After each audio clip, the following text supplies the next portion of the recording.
Hey, welcome to Stonetop on the Gauntlet. I'm Jeremy, he, him, and I will be your GM. Joined this evening with Ben and Jason and Patrick. I want to introduce yourselves and your characters. Hello, I am Ben, he, him. I'm playing Winnie, the town judge. I'm Jason, he, him, and I'm playing Colwyn, who is the Fox playbook, kind of a thief, but also the town midwife.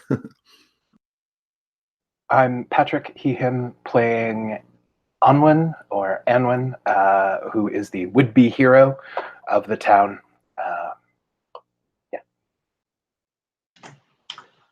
All right, and unfortunately, we are not joined by Lou, who was playing the Heavy, who is now apparently in a catatonic state. So, I mean, last session he was electrocuted quite thoroughly. Right. I mean, I was planning on having him start in a catatonic state, even if he was here. So, it'll just carry on. All right. So, kind of a quick recap from the last session on when I guess the very beginning, like the first sort of actual play session, monster with hands and legs had attacked the town, murdering one of the townsfolk, almost killing another one. Winnie had sort of scapegoated Torwyn, the Heavy, on it. Torwyn ran off into the woods or into the flat after it, and then after some shenanigans, Winnie and Colwyn decided to go after him. And then we decided that at the end of that session, they found the remains of a deer that the creature had sort of torn apart, and Colwyn found something that made him absolutely need to get to the tower, which we'll come back and talk about shortly. So left Winnie alone, and as Winnie went after Torwyn, kind of getting to the next session, Onwyn had gotten back from trapping out in the Great Wood, where he'd found, aside from the usual things, he found a crude imitation trap that was built and set next to his that he is terrified the Crinwin made. Got back to town, found out what had happened, and then he ran off mostly after Winnie. Winnie had a bit of a personal crisis, but then eventually pulled herself together and went after Torwyn and the creature, and got jumped by hunting drakes. Torwyn caught up with her right as that was about the time that was happening. There was a fight. Winnie got her leg hurt. Onwyn made a splint out of drake bones. There was drinking and cursing involved, and then they eventually pressed on. Torwyn woke up again after having one of his fits. He woke up again to find himself this time getting dragged by the leg by the creature. It didn't seem to realize he was awake and dropped him and was doing something in the ground, like burrowing. And he crept up behind it and tried to kill it. And it turned and slashed at him. He stabbed it. He went flying and kind of passed out again, as it seems to be his wont. And the creature then burrowed down into the hole. When the others got up, you kind of patched Torwyn back together. Winnie, I believe, got herself drunk at that point.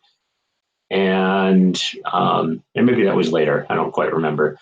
There was talk of following the thing into its burrow, and then you realize that it was just digging underneath the road, which is warded from creatures of evil.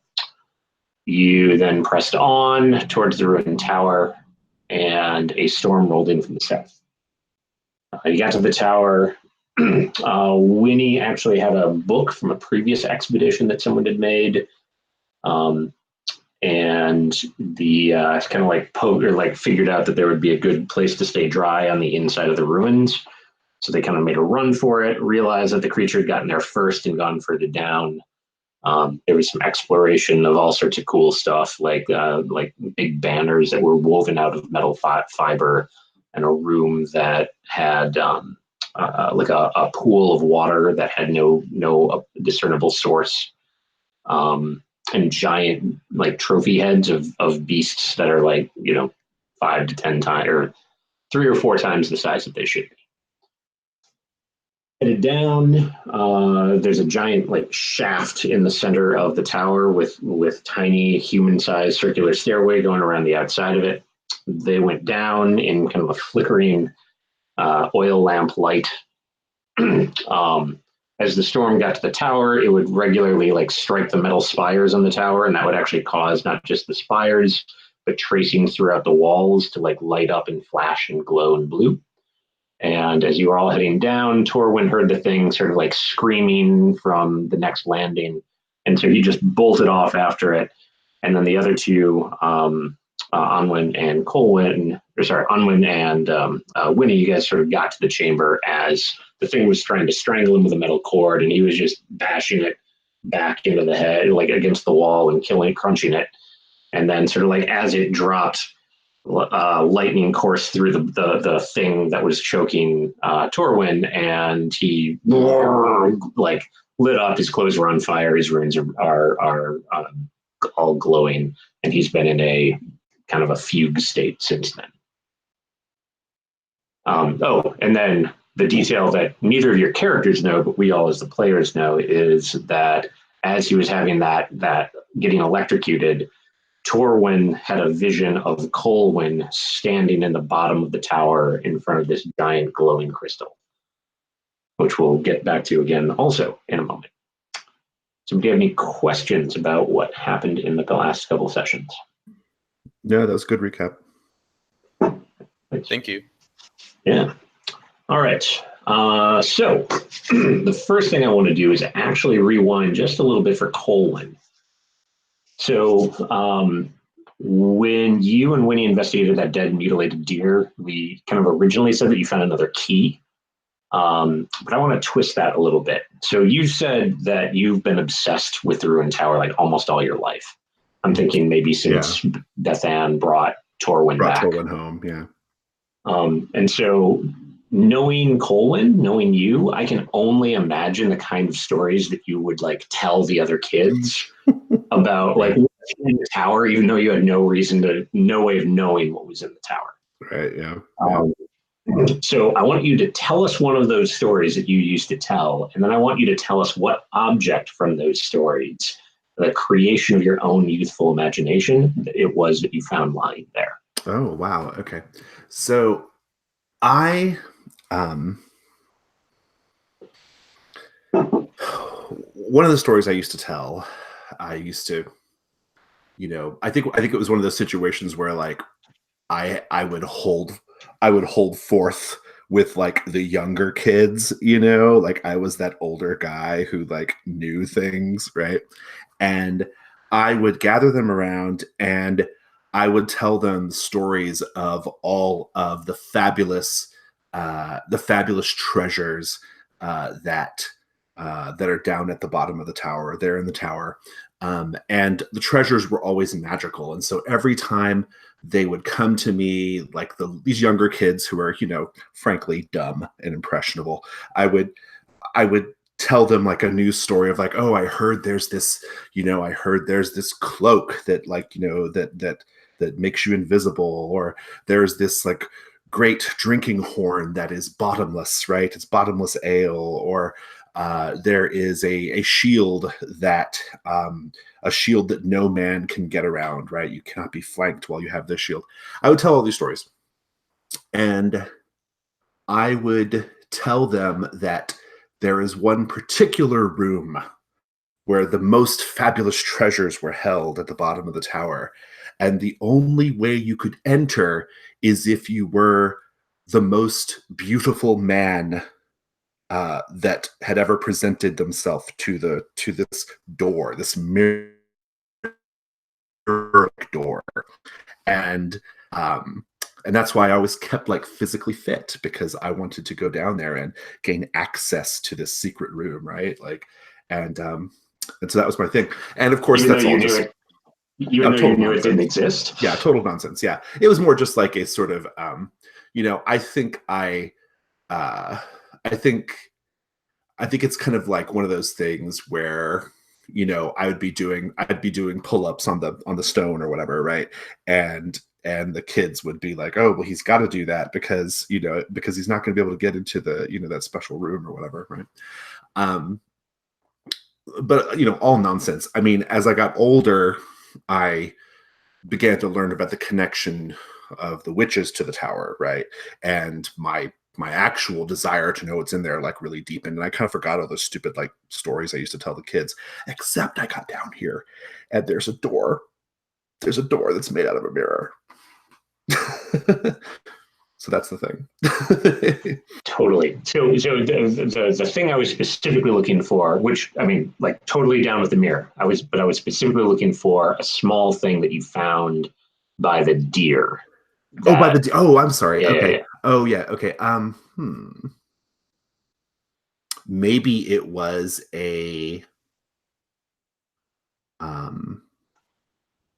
maybe it was just a piece of mirror then in that case. Oh, sure. Like, that's some special property, like it's a pearlescent mirror or something or that. it's like cut to look like it like is inserted somewhere, right? Oh, sure. Right. Like kind of a particular arch to it or something like that. Yeah. And so I immediately got thinking, well, and especially because I just had that experience where that priest that I made up just appeared in town suddenly. I'm thinking, oh, maybe I've brought something else into the world. Maybe I'm like I'm the veil, maybe like all these things like are coming across the Fey realm or whatever through me. Like, I'm very special, maybe I'm God. I don't know. Do you know? I don't know. And so this could be like another evidence that maybe this thing's happening for real. Sure. Okay, cool. All right. So yeah, just to be clear, that mirror door totally was there. It was absolutely there when you got there. Is the shard from like a stained glass depiction, like from a place where it's installed, or is it from like a shattered mirror? I was thinking it was like a Resident Evil puzzle, right? Like, where it like fits perfectly in the, you see a sun-shaped hole, and luckily you have a sun-shaped, like object in your pack or whatever, right? I was thinking it was that kind of thing. Gotcha. Cool. All right. So kind of like jumping back, I want to just sort of establish that the fight and kind of the immediate aftermath and probably even the night after it was in the past. And so Colwyn has kind of been wandering around, or had been wandering around in the tunnels most of the night, like from the time that he got there to when he eventually catches up with you all. But just kind of as a reminder, you'd gotten down, Onwyn and Winnie, you had followed Torwyn down to that level, like that passage going off of the shaft, and found this room that I think I maybe had mentioned was sort of strewn about with stuff and bones. And as you sort of like, caught your breath and took in what was happening and made sure that Torwyn was okay.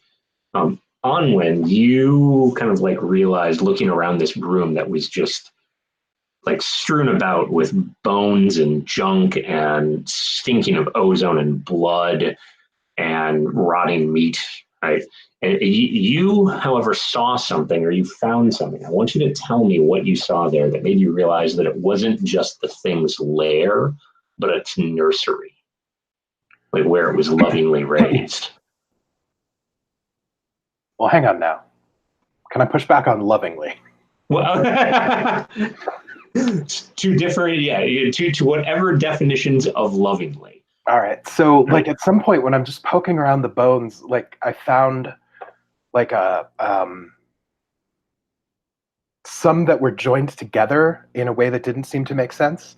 And it was like a giant thigh bone with a big animal skull. And when I picked it up, teeth inside the skull started to clatter around, and I realized it was a massive baby's rattle, and I was absolutely horrified. I'm horrified right now, and that's just delightful. All right. So I think in addition to that, right, it's like, and that kind of maybe that made you think about to look a little bit more closely at what was in here. There were little bits of metal that you had found, kind of all, like things that had been collected, little bits of mirror, actually, a lot of it was just junk. But as you started to kind of take everything in, you also found that there were actual coins in there, like old coins. I don't know that Onwin has much experience with them, with coinage, right? It's not like it's super common in Stonetop. But like just weird, strange, like things marked with runes that you've only seen, on like the deepest levels of stuff that people dug out of the old maker runes. So go ahead and jot down that you have well, actually, I guess I should say, if you want, you have found enough coins to basically take up an inventory slot. And like, this is a lot of money. This is the kind of thing that you could potentially, like, when you collect it all up, you could do some good in town with this.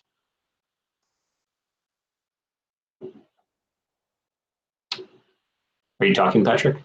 I was, yes. Like I'm probably gathering this up, and I'm saying to Winnie, this could really help the town. Like, this could take care of all the, there's some pressure from the refugees moving in. This could help us. We can, and I'm just kind of babbling about it, trying. You're right, and let's put it all together. Do we have a nice sack that we could put it in? Use my bag. Sure. Okay. So yeah, I'll carry it all up and sling it over my shoulder.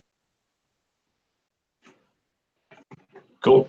So yeah, go ahead and add just, sack of coins to either your or Winnie's inventory, whoever's got the space. Though keep in mind that right now it's looking like you're going to have to, somebody might have to carry Corwyn home. Yeah, I'll sling it over mine because Winnie's loaded down and has the busted ankle. Fair enough. That'll put me into the normal load, which is not my usual forte. So. Okay. All right.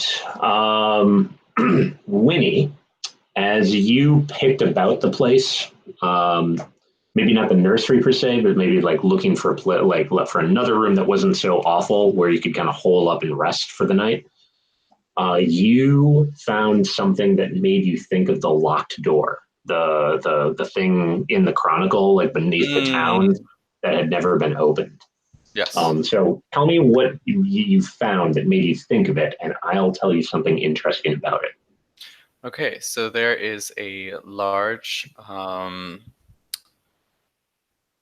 would say there's there was one, there was a chandelier that was like half ripped off.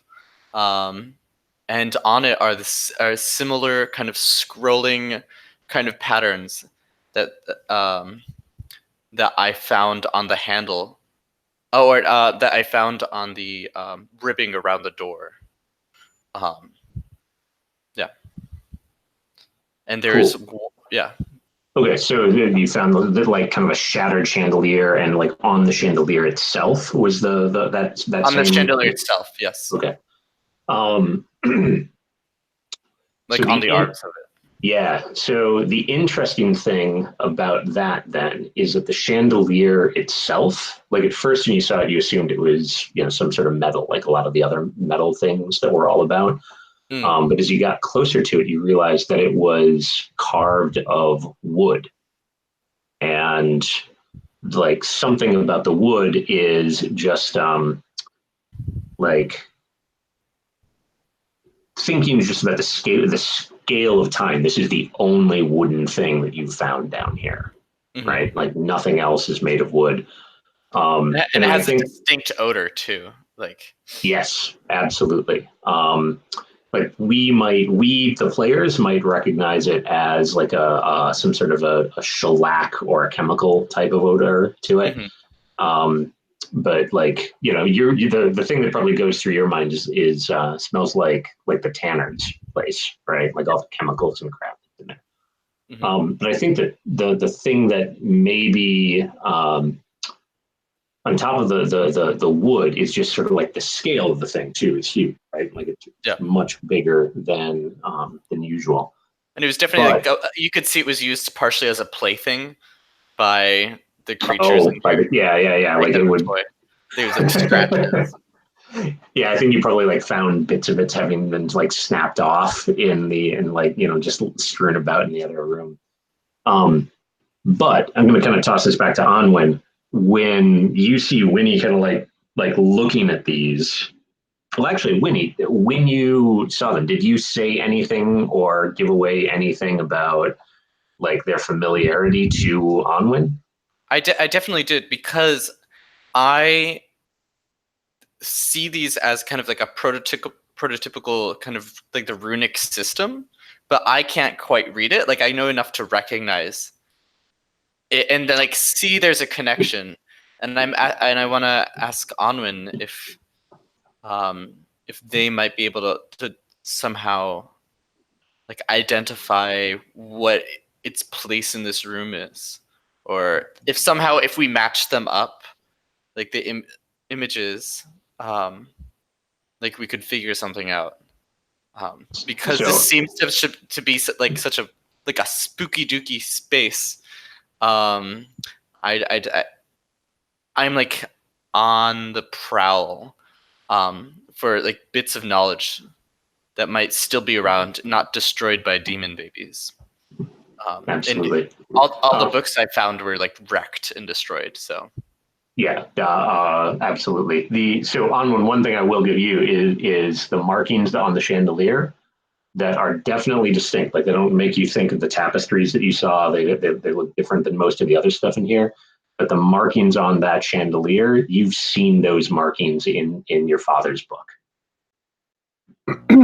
Yeah, I'll probably pull it out and I'll be like looking and referring, and I don't think it's going to give me any insight into meaning necessarily, but I'm gonna take note. I'll be like, Winnie, I think my father might have seen this, because look, he wrote it down right here, and so it's evening, right? I mean, it's so nighttime. he's been here before. Maybe. Which and maybe like it if it was about a few decades before that he wrote that book, then it would be during the time of the rise of the witch in the area.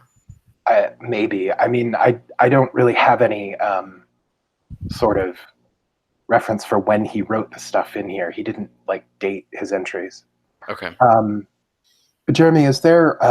We're down inside, so I wouldn't have any way of. There's no moonlight coming in, I guess, is what I'm asking. Correct? I have a lamp. No, there's no moonlight specifically because that's the thing that you can like keep your book. But you did know, just sort of based on when you all left and how long it would take to get here, like the sun had basically set by the time you were going into the place anyway. It's kind of hard to tell exactly because it was raining so hard, but it was definitely like, I think by the time you guys got down, like started going down the stairs, it definitely would have been nighttime, like past sunset. Okay. I'm definitely feeling dumb for not having transcribed the moon pages at any point, but do they, in my recollection, do they match the chandelier, or is that something else? Well, it sounds like you are spouting lore. Oh, okay. Let me see. That is plus 2d6 plus int, yes. which is, I don't think, my best. You're a would-be hero. You don't have any best scores. That's a good point. Actually, I'm sorry. Before you tell me the results, sure. Like you're specifically looking for, like, did the moon carvings or just more information about the book and the moon glyphs and the chandelier? Yeah, whatever I can put together from what I can read of the book right now, what I remember of the moonlit pages, and what I'm looking at that chandelier. Like whatever connections these create for my brain, I got a 9. Okay, cool. So there's something interesting. It's on you to make it useful. I think the interesting thing is that you are a trapper, right? Kind of like following your dad's whatchamacallit? Footsteps as a forester, right? So, but that does mean that you spend a fair amount of time in the woods. And I think that not only have you seen these kind of markings in your dad's book, but you have seen two other things that make you think of these.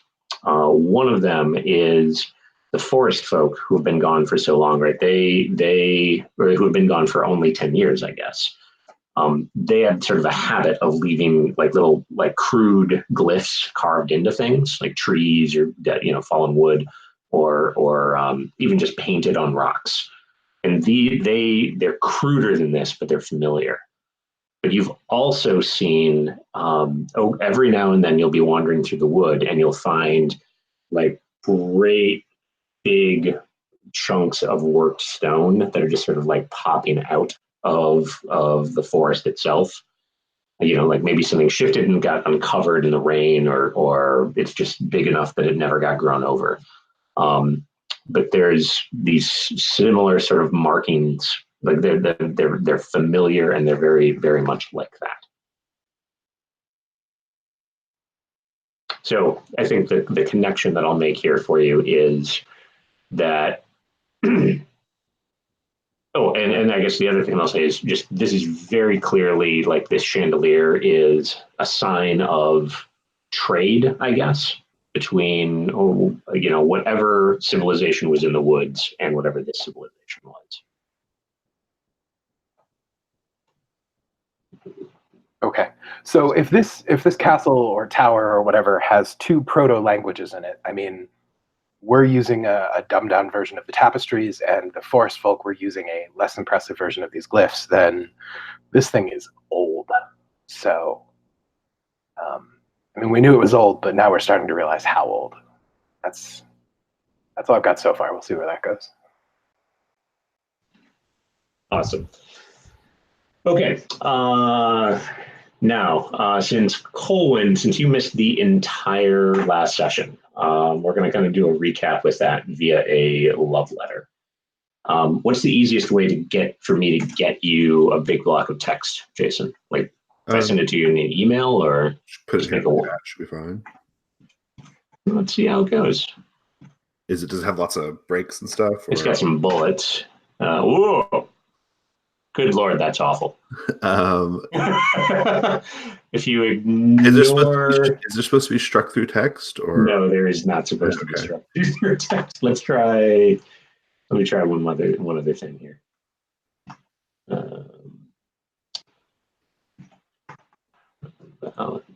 This. Yeah, okay, just ignore the struck through stuff. It's okay. Shall I read it or? Yeah, unless you want me to read it. No, great, it's fine because I have to read it anyway. So you got here before the others, of course. The place was empty, quiet, dark, but thrumming with power. You made your way down, down, down, torch sputtering, past crumbling walls and strange wonders, pipes of copper and verdigris, black glass sculptures of insectoid horrors, caved-in passages.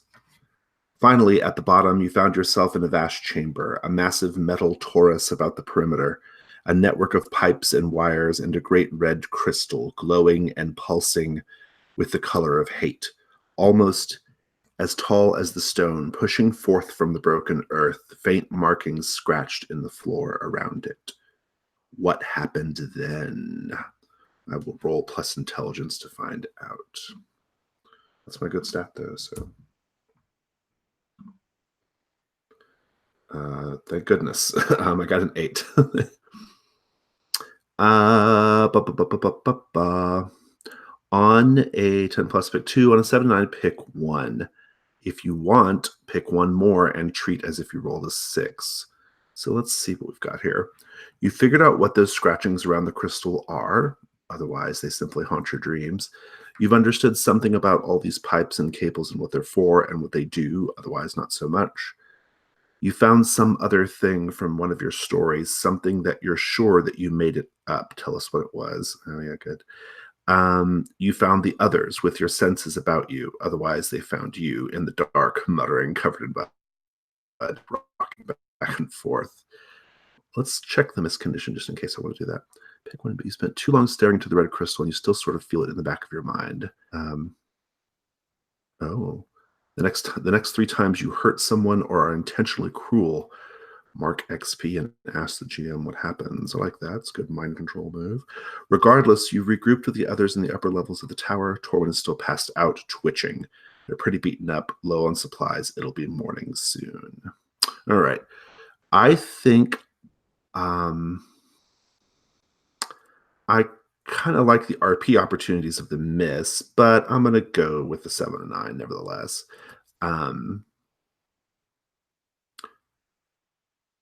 I think I'm going to go with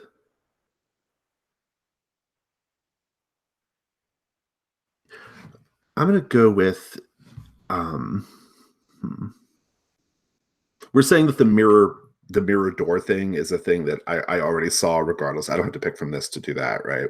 Okay. In that case, I think I want to figure out what the scratchings around the crystal are. Okay.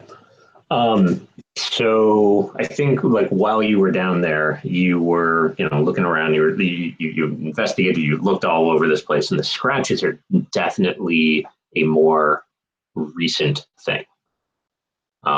They are like, all of this stuff is clearly ancient, but the scratchings have the look of some of it being actually quite fresh, some of it being really, like at least years and years old, but some of it probably going back even further than that. And the markings that you see are markings that you have seen before in Bethan's place. Probably flipping through some of the books that she has when you weren't supposed to be, or maybe she just left them laying out. Yep. And like, you're a smart kid, right? Like, you taught yourself how to read. Mm-hmm.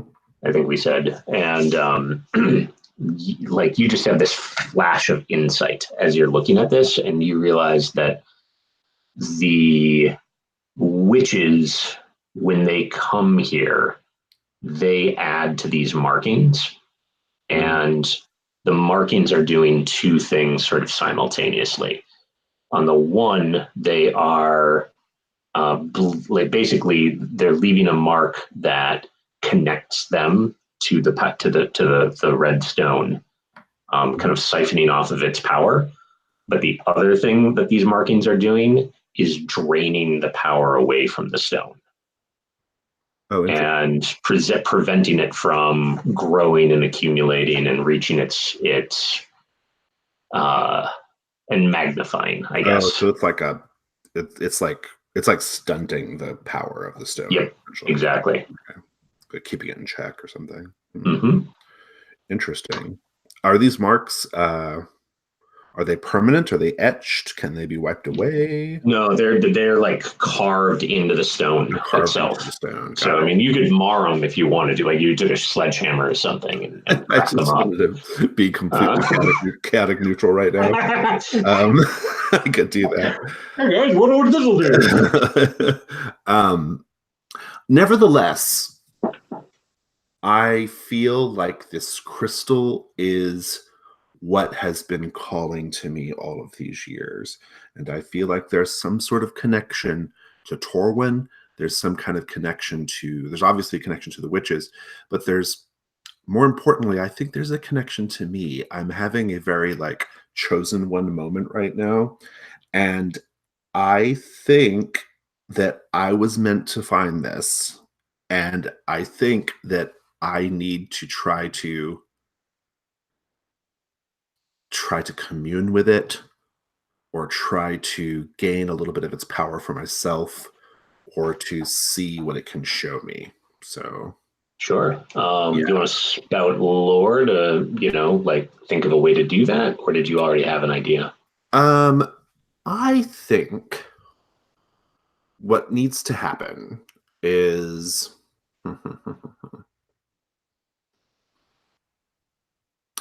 is it possible that Beth Ann would have a mark of her own that is specifically connected to her on the crystal? You'd like to find hers?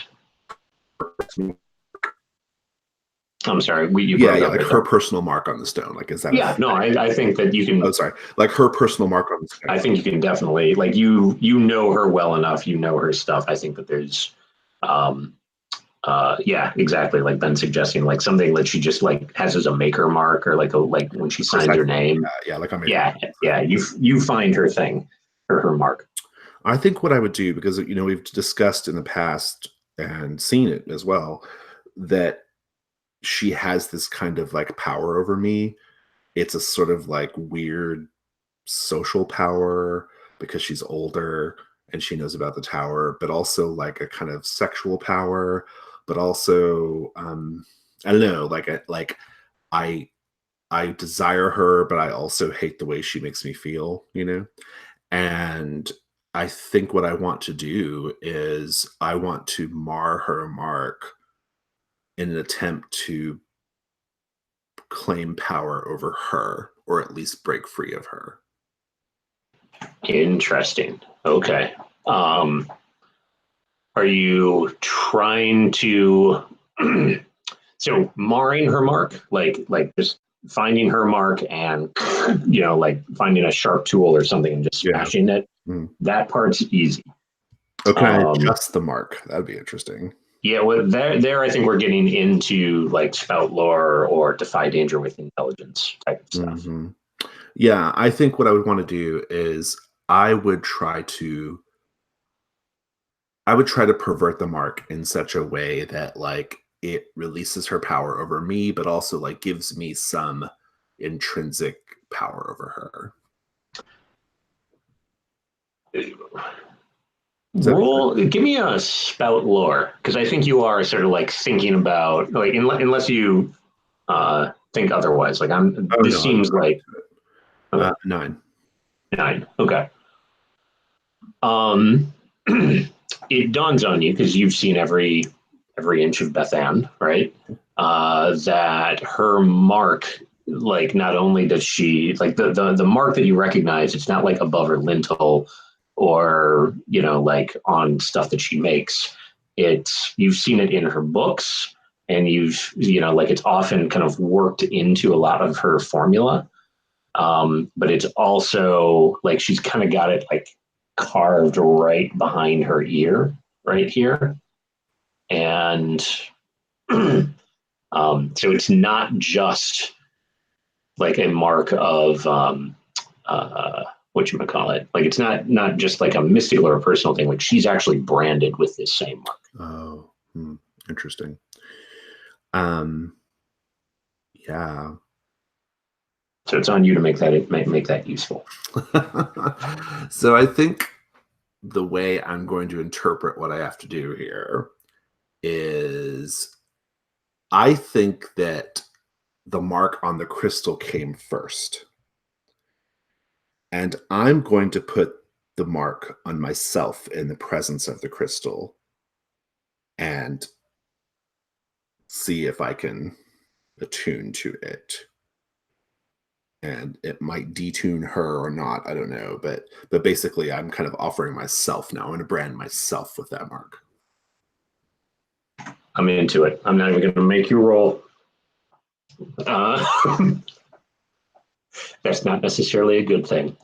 It might be kind of fun for the others to find me at this moment. No. I think like we as the audience see you like kind of thinking this through, and then we see you like making a slight modification on the mark itself, and like flipping out a knife and like starting to cut at your own. I'm sure there was like a montage of me like seeing the mark, like and then like sort of like I think as we see Colwyn start to cut into his own skin, there's like a flip. And we get to like this bit of Onwin and Winnie sort of like scouting around after like waking up after like from camp, and then just like finding Colwyn in the corner, like just sort of rocking back and forth, blood just coursing down his neck. His hands are bloody. He's got dirt and stuff like all over. He doesn't even have his shoes, right? Like, he probably has shoes. But yeah. But do we find him definitely shirtless though? Let's just throw that in. Oh, of course, yeah. You have, you got wet. Of course, you'd take that off. Do we find him in the presence of the stone? No, you find him like not much further down than you guys went. right? So you're probably like on the same level, just like maybe another tunnel, like off of that, or maybe you even find him sort of like rocking back and forth on the platform in the shaft, right? Like just inside the doorway, right there. Okay. So yeah, you find. I'm gonna say that Winnie, you're the one who finds Colwyn looking like this. Roleplay. I come around the corner hearing these whimpers and see you kind of not quite fetal, but kind of looking at the ground and hitting your hands to it, as if like trying to get some concentration in the world by just hurting yourself so you could focus. And it kind of flashes back to my childhood when I I would like try to limit myself, and just feeling a little anxiety, and I go to Colwyn, um, and I reach out to touch his shoulder and I say, "Are you okay, buddy, Colwyn?" And there's a moment where I don't acknowledge you, like I don't even like. I don't perceptibly detect you at all. I'm just like focused on what I'm doing, and then like I stop and I look at you then, and I say, "Yes, everything is fine. I've done it.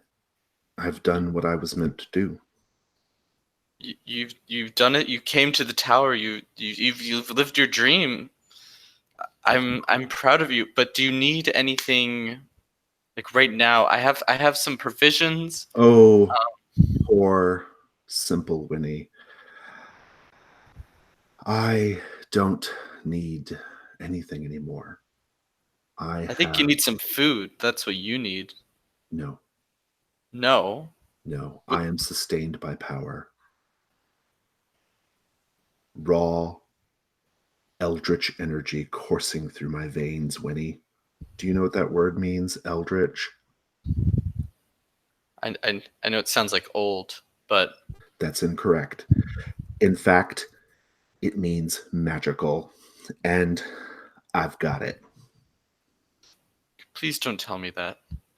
Like I don't want to hear this from you, Colwyn. I want to just think that you are just as simple as I am, that you belong in the village. I want to bring you back. Just That would convince not me. be the case in any circumstance, but I have my own stone now, and it's glowing and red and thrumming and filled with power. Okay, And I'm gonna put a stop to that right there. I get up and scream for Anwin. Yeah. I'm just walking in the doorway right now, like, okay, buddy. Colwyn, listen. Everybody knows about your big throbbing red rock, and we really don't want to hear any details anymore, okay? Anwin, prior to today, I would have laughed at that joke, but now it just seems impossibly small. I'm glad the two of you were here to experience this, to witness this. This transformation, you're not quite a butterfly. You're just a cold rock. You know, this is not really a transformation. You're just cowering.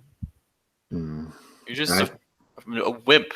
That's what you are. I think I try to stand up, and I can't. Like I think I like stumble a little bit, and as I stumble, I'm like, I am like a newborn foal. Yes, now I may be having a difficult time getting my legs underneath me, but soon I will be galloping across the pastures, and you will all tremble at my magnificence.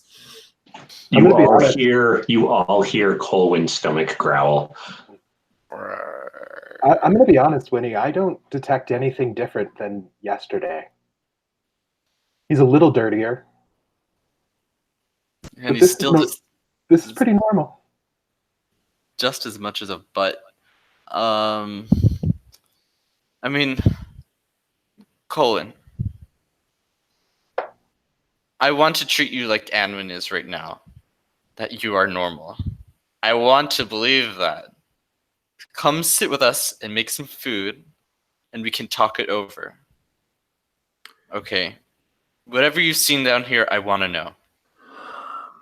Well, I don't know if we have a sufficient amount of time available to us for me to explain it in such a way that you'll understand, Winnie, but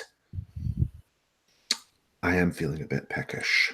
Okay. And I crawl to wherever we're going to eat.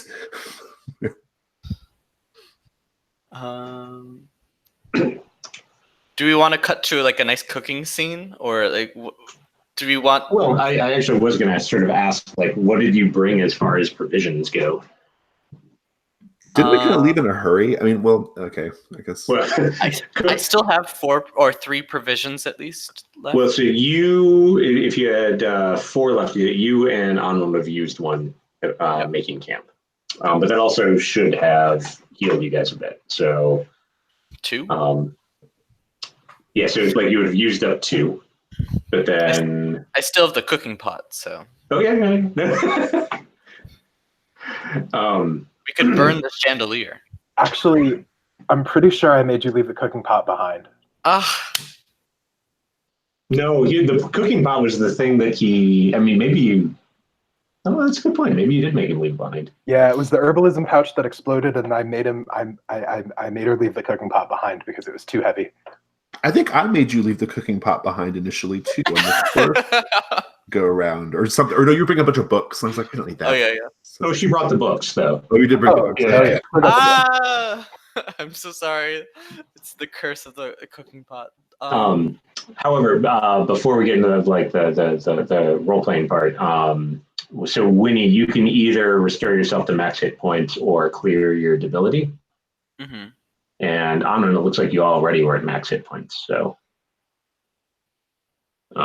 you get advantage on your next roll. All right. Yeah, so you don't have to like spend like another bit of provisions. Actually, you know what? Between the 3 of you, like let's just say that it was 2.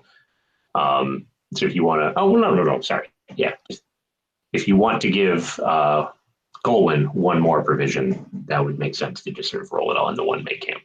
Yes. But yeah, it is an interesting question. Like, what did Winnie pack up and bring with her on, this, what was supposed to be like a quick journey? I brought provisions, an oil lamp, books, 5 uses. I brought a big hammer, a cook pot, and whiskey. Well, I find that the inventory is delightful. I was specifically trying to get at like the details of the rations. Like, what did you? Okay. I got you. I think that Winnie would have brought a rabbit, kind of dried rabbit that she keeps, potatoes for sure. And well, I kind of want to open it up to the table. What did Winnie bring? I'm not sure. Maybe you have you're like Samwise. You have a pouch of seasoning as well. Some like very spicy stuff that would make you cry. Okay. Oh, it doesn't make Colwyn cry. He's totally, he's like super hot fire. Peppers out of the better. Well, it makes me cry, for sure. Okay, and I start throwing stuff, onto a fire. I think we're going to cook in the demon baby room, or are we going upstairs? Yeah, between all the bones and the corpse of the demon baby, I'm not necessarily going to feel that hungry in there. Okay. Oh yeah, I mean, did you guys want to like investigate the demon baby at all, or Do you begin openly talking about the demon baby, just out of curiosity? Oh, definitely. We talk about the demon baby. You talk about the demon baby. I look really uncomfortable. I was like, we were hitting the demon buddy. Torwin killed him. And now the corpse is on the floor. I mean, can we cook with that? I don't think it would taste good. Yeah. It's like human, right? Ew. No, we are not cooking with the demon baby. It's like, yeah, I wouldn't want to do that. It's not definitely not as good as rabbit, you know. Should we give it a burial? It's bigger than we are. I know, but I feel like we should, or at least burn it. It's not actually bigger than you are. It's taller. Like it's tall and lanky, like maybe 6.5, 7 feet tall, but it's just like really thin, and its torso is just like the size of a normal person's head. It was gonna fill out when he got older. Don't worry. Yeah, following puppy logic, right? This thing was going to be just awful. I think somehow I give the last of my whiskey and kind of sprinkle it on the demon baby and give some last rites for it before we go upstairs.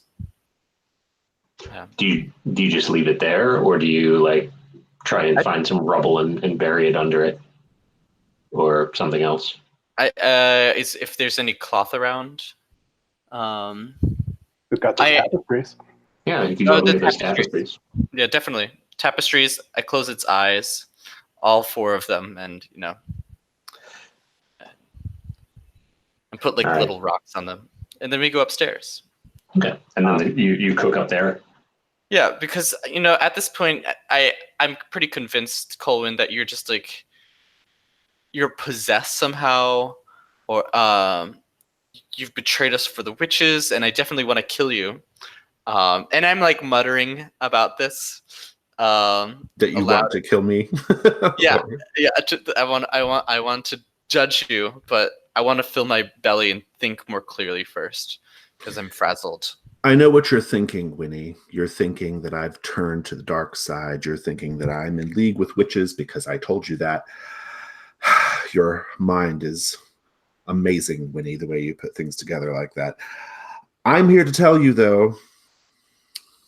I'm here to tell you that... What are you here to tell me? You don't... Tell us. I keenly understand the power that I have over you, Winnie, and I know that you're not going to try to pass judgment on me because you can't bear the thought of the world being without me. And specifically you being without me.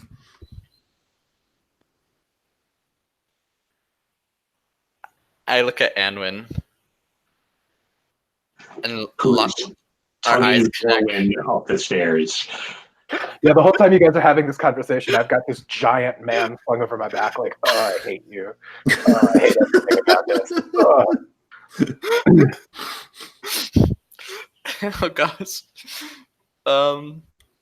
Anwin. Oh baby.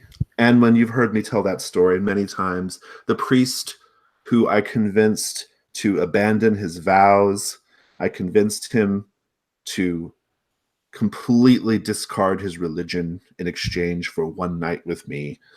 And let's face it, Winnie would do the same thing, wouldn't you, Winnie? I give you a nice look up and down, and I blush a little, and then I frown, and I just look straight ahead.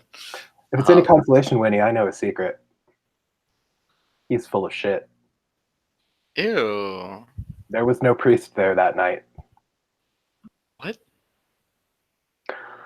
I was at the crossroads talking to my father, and I saw him with a bunch of women and no priest. So no priest. But there was a priest in the village. There what now? The priest that Colwyn was talking about. So he was asking about Colwyn. He said, "Where is he?" Oh my goodness. Yeah, sorry, I want to just do an interjection because I'm not sure if we're role playing this like based off of knowledge or based off of just forgetting. So one of the things, forgetting. Okay. Yeah. So Patrick, when in the second session, one of the things that we established was that the priest that Colwyn made up in his story showed up in town. Showed up in the village, the exact priest, and I became all paranoid about it. Like, yeah. But I was out in the woods. I wouldn't even know that. Oh, he's been around for like a couple days. Yeah, he brought you like he. I mean, maybe you've been out in the woods the entire time, but he's been kind of a presence in town, and Colwyn's been actively avoiding. But I would like this conflict if Anwin didn't know and Anwin still thinks it's a story. Yeah, and I think that there's works. this realization is dawning on me that something that someone thought was just a story. It's like it kind of like trees bubbling up. Wait, Colwyn, you made up that story about a real person? That's messed up. No. You're right, Anwin. I completely made that story up because I was, in fact, not seducing a priest out in the countryside. I was, in fact, giving birth to numerous witch babies, as I've already discussed with Winnie previously. You were giving birth? Oh my gosh. Winnie. This is too much. I thought you were just helping people give birth. Assisting with the births. Okay. Winnie. At this Don't point, go too far with me. You just hear a thump. Let's face it, I just kind of dropped Torwin, and I'm like, you know what? You carry this dude. The point I was making was that, yes, I did make up the priest. He's not real. But then he appeared. Yeah, he's come to the village. Yes. And I think you are starting to fully realize now the depths of my power. But is this what you're doing? Like, this is the witch's fault. You can't. Are you a witch? No, I'm something more. Well, I know you're something more, but At about that moment, so I'm kind of picturing this sort of happening, like as you guys are maybe like having like something's cooking, right? Mm-hmm. And maybe Colwyn, you've like had a bite or two off of the, like the potatoes or something, and like right as you like say, "I'm something more," like your stomach just heaves, and you just start to like you cannot hold it in. And I mean, well, actually, if you really want to, you can try and hold it in, but it like your body wants to just spew I expel it. Yeah, it's fine. All right. Yeah. And like as you the potatoes that you just ate kind of like come in, and then like there's a little bit of like blood actually that kind of comes out with it, like a little like drool line of it, and then you just like and you cough something up, and a little tiny at first you think, and Colin, you see this before anyone else really has a chance to like notice it, but a little like tiny little bit of red rock comes out as well and like lands in the bile. I'll note that. I'm not going to do anything about it, but I will look up to the other two as I collect myself and wipe my mouth off and say, as you can see, I am no longer sustained by human food. And then I go sit by the fire.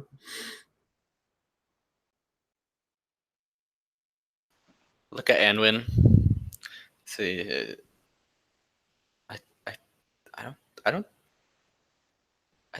don't think he's all right. And I think he's being serious. He's not one of us anymore, Anwin. And like, what should we like? Does he eat food anymore? Does he? Maybe I should check up and see if he's just sick. Just normal sickness. Your mother was the village healer, right, Anwin? Or no, she's the weaver. She's a weaver. Oh my gosh, the healer is Beth Ann. Okay. You're right. We should take him to Beth Ann. We should take him to Beth Ann. She might know what to do if it's just like just a normal sickness. And maybe we can get rid of nemesis, my this crucible. What? What are you muttering over there? Colwyn? I'm just muttering. Do you want some water? I do have, or some whiskey at least. The slab upon which I was forged. All right. Okay. I think we are kind of like this scene feels like it's winding down, right, and starting to repeat. So let's kind of zoom out a little bit. Apologize. Oh no! It's like I think it was good. It got to the right point. It's just you can sometimes just feel when it's done. Okay, so you have one provision left, right? And while you're not like really beaten and bloody anymore, Winnie is still hobbling around on a bad leg. Torwin is passed out, and while still alive, he's like hasn't woken up, and definitely it kind of like probably needs to see someone. And yeah, you got about a day's trek to get back home with that kind of a load on you. So Can I put together a sling with one of these tapestries? no I problem. can just kind of drag him along. Yeah, that is not a problem at all. It'll still be, like, terrible. Like, especially if you have to do it by yourself on when it's going to be awful. But it like even just rotating through, it's going to be kind of exhausting work. Well, I'm not going to let Winnie do it because she's got the ankle, and I'm not going to assume that Colwyn will do it. So unless he volunteers, I'm probably just going to do it myself. Do I still have the ankle, or did that heal according to the mechanics of the game? You don't have like the ankle is not like a mechanical injury. The ankle is it's a story injury. Okay. Yeah. I got it. Yeah, you got rid of the debility because that was you being drunk. But the ankle is still problematic. Like it's not going to apply mechanical penalties. It's just fictional limitations. All right. I mean, I guess my big question is: do you want to explore the tower more, or do you want to plan on heading back? I want to see if Colwyn. I want to do a bit of discern realities before we head out. That's like kind of what I want to do. And then Colwyn, what do you want to do? I think that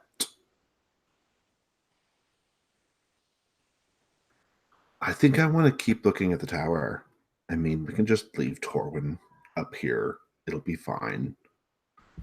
And in any case, I'm not good for a day's journey right now. I could use a minute.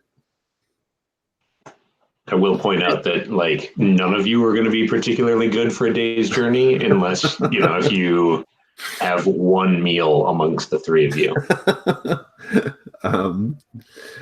I'm being sustained by eldritch power right now.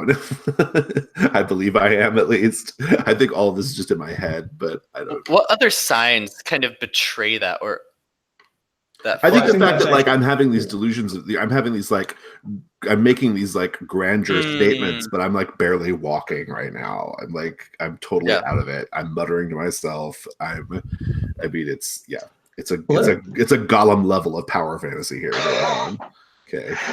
Unwin, was it like, did you have a, like not in character, but just like at character, like directorial level, like your character you want to have the group do something or just go home or explore the tower or what?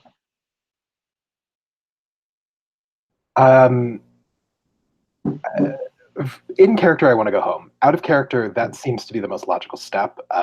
Staying here would be, we have one provision for the three of us. We have an unconscious dude. God only knows what's going on in this tower. Winnie's still injured. I'm the only one who hasn't been like twitching and muttering within the past 24 hours. So Unwin would probably argue a lot to go home. I'm happy to go home, but I think Colwyn will resist going home, even if ultimately we do go home. Right? Yeah. Okay, so let's do this. I'm happy if Winnie dies in this tower. All right, so let's do this. Let's start with so Winnie, describe what it looks like when you are like discerning realities about Colwyn. Are you praying? Are you just sizing him up? Are you? Well, it starts out like a romantic comedy, where I'm just kind of like, I'm looking at him like I used to do in the town, and the way he kind of um, throws his hair, and the way he ties his shoes. I'm just like looking at that nice rump, and then I'm seeing how, like, with each kind of example of him going through the tower of something that's previously been seen this season, it's like it gets more weird and queer, and like the position of his knees are just it looks like slightly uncomfortable. Like there's the way he is being is very off. And So you're just basically like kind of paying attention to him as you guys move around and make camp and that sort of thing. Okay. Yeah, the way I used to throw amorous glances toward him are just now more and more concerned on my face. Cool. So before you roll, Colwyn or Onwyn, like you guys both kind of like definitely notice Winnie watching Colwyn intently. Do either of you want to try and interfere with her move? Okay. All right. So go ahead and roll discern realities then, Winnie. 2d6 plus wins. Oh yeah. Okay. A nice 5. Oh, a nice 5. Definitely potential there. Yeah. No. So, Jason, you seem like this will be down. Like you'll be down with this. So feel free to stop me if this like crosses character, agency line. But so Winnie, you're like, keep, like you were saying, you keep looking at him and getting weirder, and like just sort of like it's turning from an amorous glance to a concerned glance to like a. And I think what really finally does it is when you see Colwyn kind of like nonchalantly, not even nonchalantly, just sort of like absent-mindedly, like scratching and pulling at his fingernails. And, like there's a hangnail or something. And then like one of them just sort of like pulls out. And you see like a little, like at first like, and then there's this, like a drip of blood, but then you see a kind of like a reddish glittering underneath there. And Colwyn, you just pulled your fingernail off, and there's a little bit, like a little nub of red crystal underneath it. And I just see that, and I don't even try to hide it. I'm just like,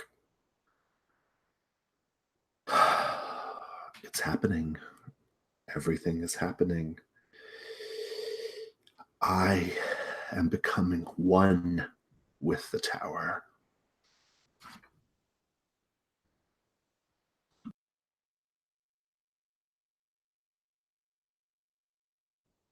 Enwyn's just kind of staring at both of them in horror. And finally he's like, okay, we need to get the fuck out of here. Do you say that like aloud, like urgently, or is that in your head? Oh no, that's definitely out loud. Like, okay guys, we're going home now. Okay. And when I do roll that, can I see if he is tainted by chaos? Oh, yeah, because you get to ask that for free, right? Yep. Yeah, so is Colwyn, like, you get to ask what here is tainted by chaos. What here is tainted by chaos? Sorry about that. Yeah, so like, I don't know if we established this. How do you sense this? Like, do you feel it? Do you see something? Do you just get an inkling? I think it's like, it's not like my vision goes into like another field of view. It's much more mundane than that. Engaging chaos scope. I think it's like something reminds me of like a childhood memory that involves chaos, with like the certain smells like come to me in wafts, and it's more like it just rings so clearly. It's an irrational sense, you know. Okay. Yeah. It's like you just know it. Yeah. Yeah. So I think like It Onwin, smells like Legosi, like you know, yeah. uh, or like smells like yeah. Legosi. So Torwin is still like radiating a little bit of chaos, but it's actually kind of contained right now. And I'm going to turn the question back to. No, I'm sorry. Like the question is, what here is tainted by chaos? Yeah, yeah. Colwyn is like lit right the fuck up. Okay. Like, Okay. And Anwin, you want to leave, right? Colwyn, do you want to stay here, or do you want to come with us? I find myself disappointed yet entirely unsurprised by your incapacity to cope with these deeper mysteries. Flee, little stone toppers. Run back to the safety of your mud huts and your big rocks and your basket weaving. I Those shall are remain honorable. here and explore the darkness. You may And I reject us, Colwyn, but you belong to us. You are a mud hutter. You were trained to weave. You're a midwife. It's you. You are one of us, and I want to let you stay here and then sink in your own juices. Okay. You know, Anwin wants to leave, and I want to go with him. But you're one of my flock. You're one of my responsibilities. cut. Sorry. Yeah, please. Because you are clearly triggering parlay here. Okay. So when you press a PC and they resist, so it seems like you are resisting. am, yes. Roll plus charisma. That is me, or you can definitely assist Onwin if you tell us what you are doing to assist. I actually have a one point that I'm going to make, which is, listen, Colwyn, this tower, the whole thing was the blood moon, right? The blood moon's over. It's morning. The tower will be the same today as it is in a week. So we can go now. You can come back. Everything will be fine. It's not important that we stay here. And also, we have an unconscious person and no food. Sorry, just point of order. The blood moon has not happened. The blood moon doesn't happen until summer. Ah. Oh, I thought the whole thing was that we were out here on the night of the blood moon. No, blood like that's that's the tension we were building towards. Gotcha. But, okay, well then revise that to, it's not even, we have plenty of time. It's not even the blood moon. Yeah. Right, yeah. Like, it'll be here tomorrow, my dude. Cool. Yeah, so Winnie, roll plus charisma with advantage, or if you prefer, you can just roll normally, and on when you can roll the extra d6. It's charisma, right? It is, yes. Okay. So that's a 3 and a 3 plus a 2. So that's an 8. So Onwin, roll an extra die then, and if either of them are higher than a 3, then Winnie can use that. I roll 2? You roll 1 die, okay. 1d6, and then if that's higher than the one of hers, then she can use that. Yeah, I got a 4. Cool. So that's a 4 plus a 3 plus a 2 charisma. Is that right? Okay. And how many? Do you have enough XP to level up, Winnie? I have 7 out of 8. Out of 8. Okay. Where'd that go? For the viewers at home, since this is a non-standard version of Parlay, I just sent it over in the chat. So when you resist or entice a PC and they resist you, you can roll plus charisma on a 10 plus, both on a 7 to 9, pick one. So you get to choose one of these. If they do this, if Colwyn comes with you, he'll mark XP. Or you can say, if he doesn't come with you, he has to reveal a way you could convince him. Okay. You get to choose one of those. That's Colwyn, right? No, you. Oh, I choose it. Okay. You, Winnie, get to choose one for Colwyn. Okay, I choose he reveals like his heart to us, or a way. Or what it will take for me to go with you. Yeah. Mm-hmm. Well, I actually think that the point that Anwen is making is pretty good, and I think what it would take is if you just further that by saying, "And we will come back with you on the blood moon." I think that's really good. Colwyn,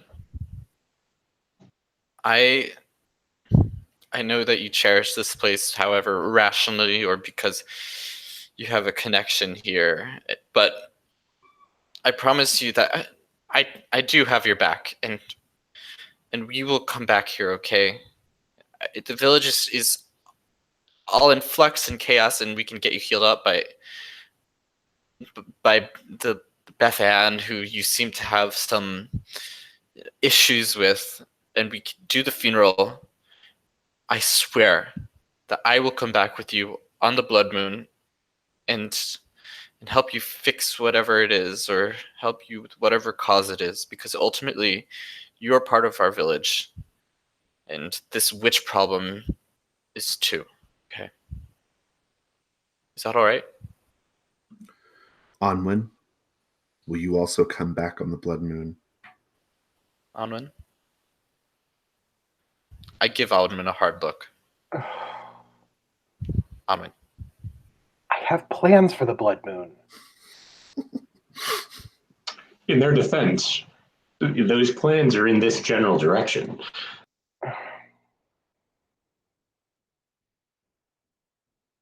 I will be part of this expedition, but we will have to negotiate the itinerary before we actually set out. Okay? Okay. Very well. I shall go back with you to that place, that tiny, insignificant place. That's I something shall you enjoy watching the people of Stonetop tremble in my wake, frankly.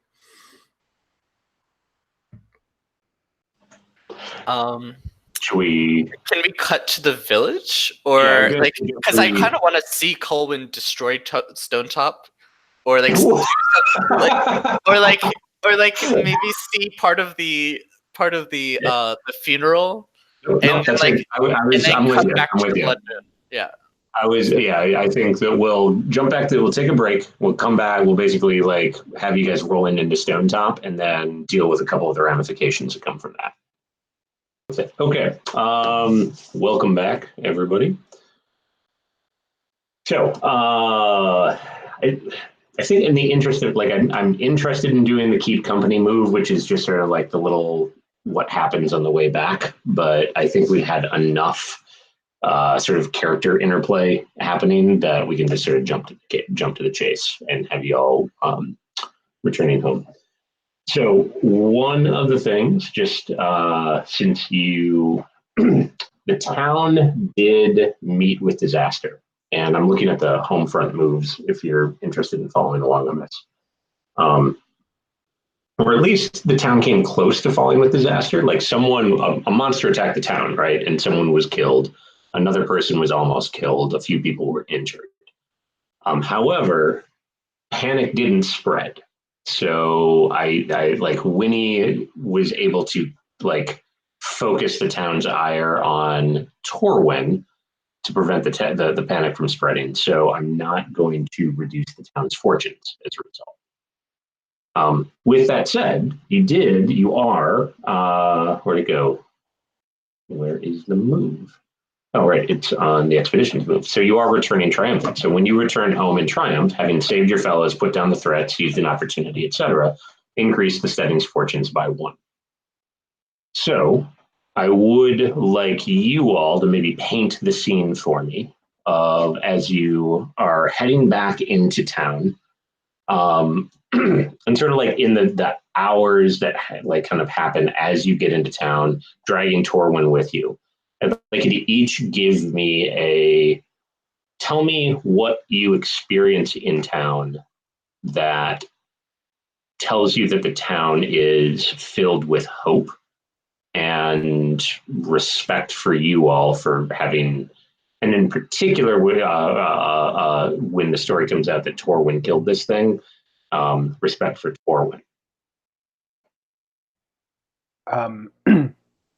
Since I'm the one hauling this sleigh in, when we get to the outskirts, people start rushing over to help because, hey, look, our friends. And they come over and they see, Torwin unconscious in the blanket, and they're like, oh, and I think at that point we're like, Torwin actually killed the monster, so it's complicated, but if you could give me a hand. And so everybody's, the word spreads quickly, and somebody brings one of the horses, and we're able to like get him in that last little bit a lot faster. Cool. So like I'm picturing everybody in the field sort of kind of converging on that spot, right? And then like a sort of a almost a parade carrying the fallen hero. And if we can fast forward a little bit to like when we're actually oh, can you hear me? You broke up for a second, but you're back. Yeah. So if we can fast forward a bit to when we are actually in the town, I think that like a number of people have like lined up at our house to bring gifts to honor Torwin, like chickens and baskets and various sundries.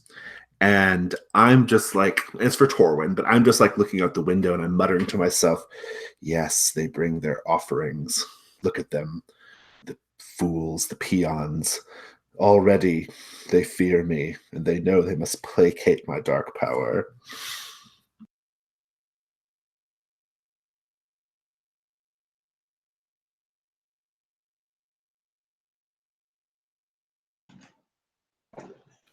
Does anyone visit you? No. Even Beth Ann? I don't know. I'm going to say Beth Ann definitely does not visit him. No, they're all well wishers for Torwin, but not in my fantasy. Witty? I see that even the wife of Ergbin, whom Torwin had killed, comes to visit Torwin in his convalescence, and kind of pays her respects. I think she gives something of Ergbin's to Torwin, maybe like a coin that he like a lucky coin, and I see that, and to me, it's one of the most meaningful things because that's something Torwin did really bad, and it feels like a wound. It's kind of been healed in the village. Specifically about Torwin, I'm not sure if is this at the same time as the funeral, or has that already happened? Well, so you guys have been gone basically a day and a half, right? So I think I don't know. I guess so. I'm gonna turn this over to the character who has the most immediate experience with funerals, Anwen. And what are the funerary practices in Stonetop?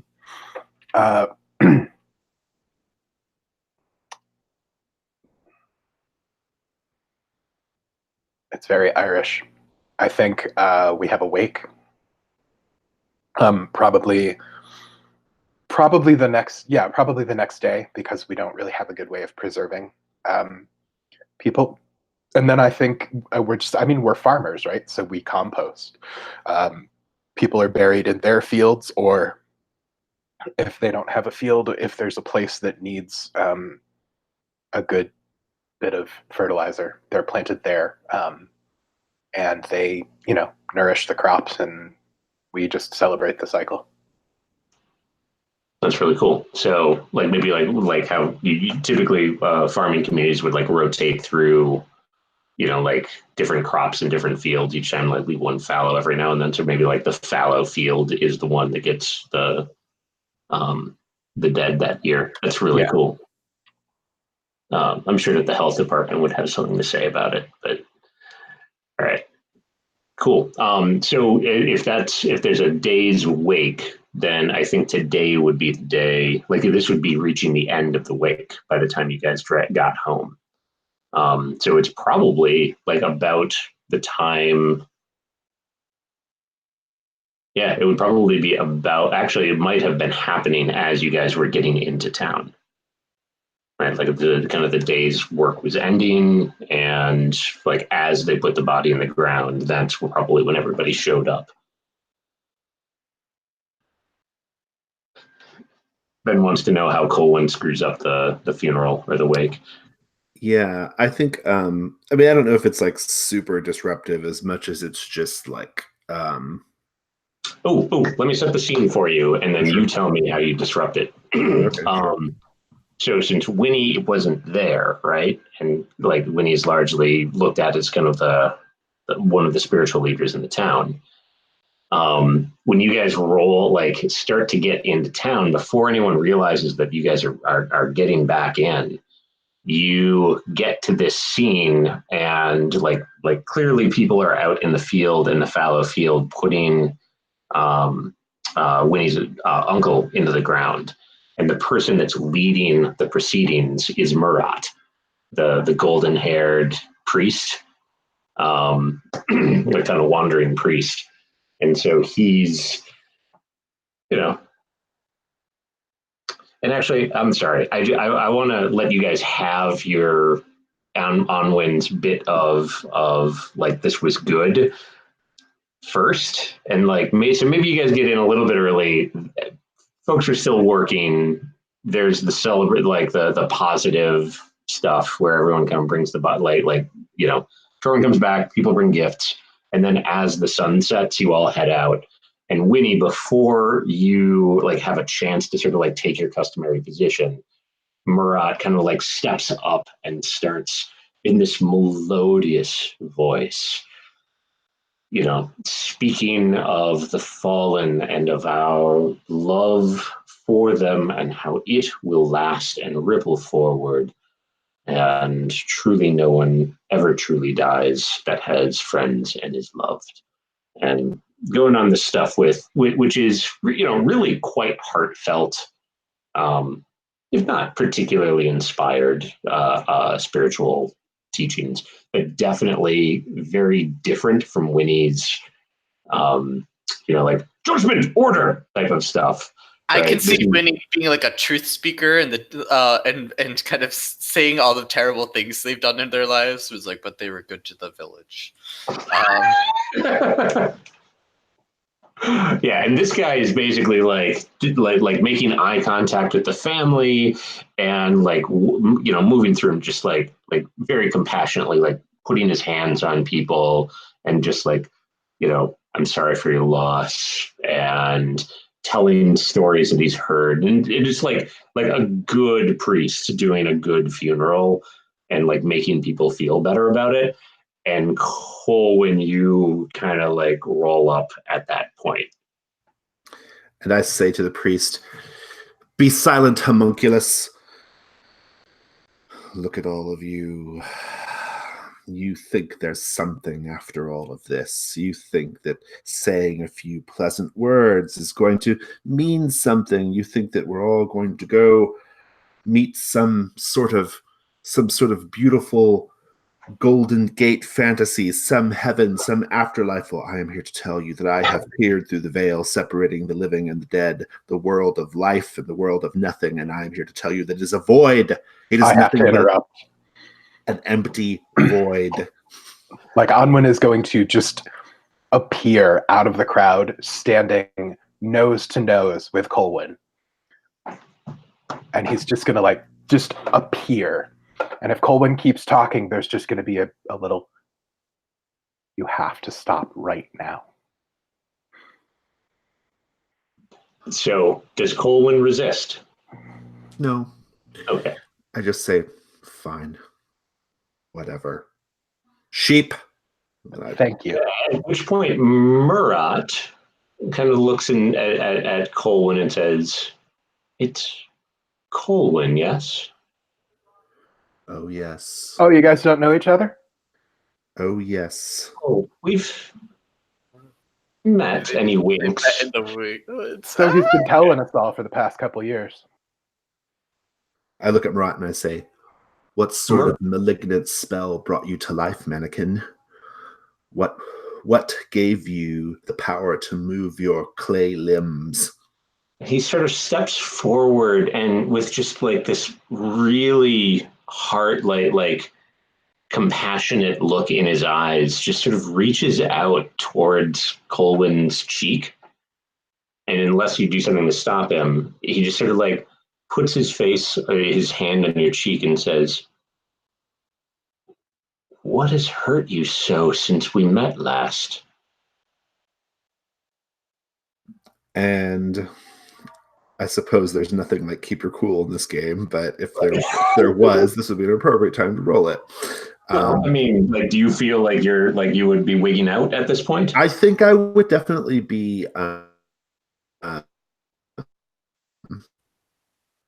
because I'm viewing the world in these very strange terms right now, whereby everything is filled with dark power or manipulating dark power, and I think he's like a homunculus or some kind of created creature, right? And but at the same time, he's pretty hot, and I'm pretty hot, and and I think I kind of wipe my mouth a little bit, and I say, well, I'm really glad that we're able to meet like this again, Marwyn or Murat. I've been staring into the void. That's what I've been doing. And the void stared back.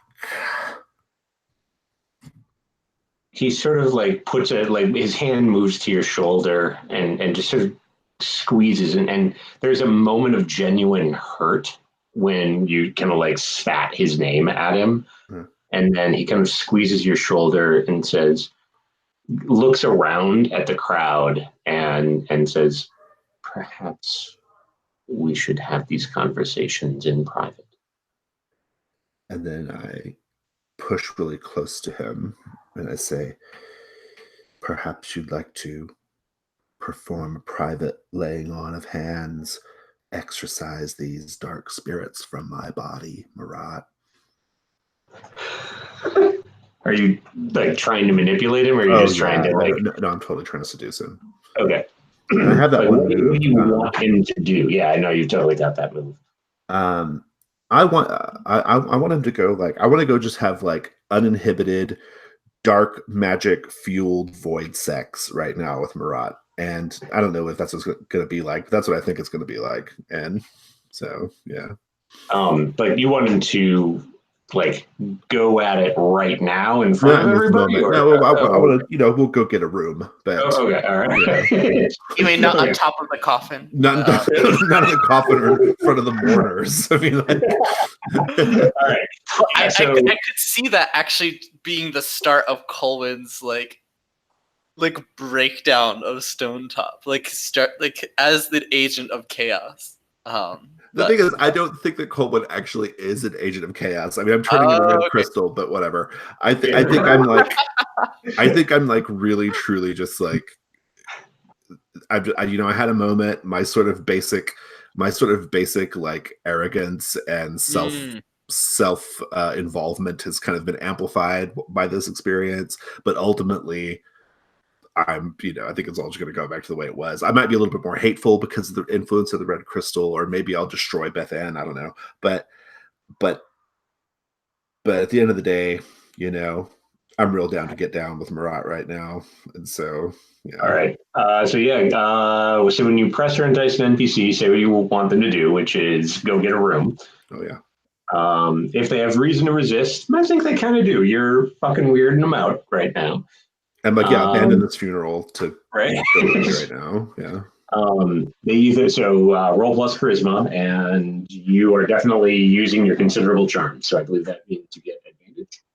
Yeah, I think that is correct. Let me roll one more. I got a 10. So there you go. All right. So in a 10 plus, they either do as you want or reveal the easiest way to convince them. So I think what happens is like when you kind of do that and like the lean in, there's just this like, like gulp and like a. And then Murat sort of like looks and sees that Winnie is here and like makes it. But I have led these proceedings too long. Allow the judge of Aratis to take her appropriate positions. Yes, duties in the in. And it sort of like quietly murmurs off as he backs out, like away, like Marat. Thank you, Colwyn. Thank you, Anna. It's been a wild few days, and I think we can all say that we wish things would have been better. I'm not listening to this. I'm taking Marat to the room. Do we want to focus on your scene, or what do you want to go on? I'm happy to fade to black at this point. Yeah. That's behind the veil, eh? Yeah.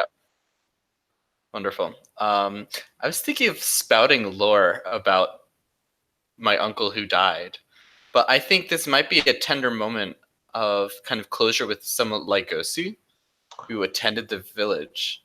Sure, because it was your cousin who was the one that was. So it was a cousin. This guy's son was the one who came accusing the Lycosi neighbors of stealing his goat. And I'm trying to think of how the Lycosi, and this might be a question for the table. How do they help with this ceremony? Because obviously there's some.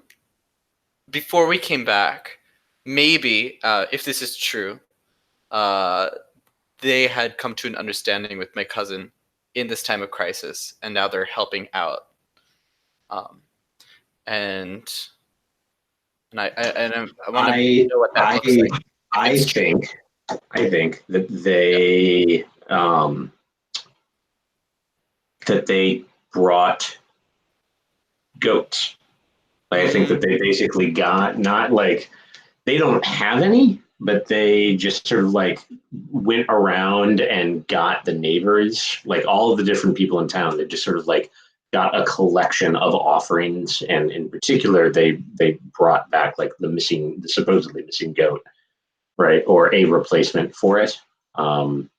And the word around town is that they basically like they were trading everything of any value that they had.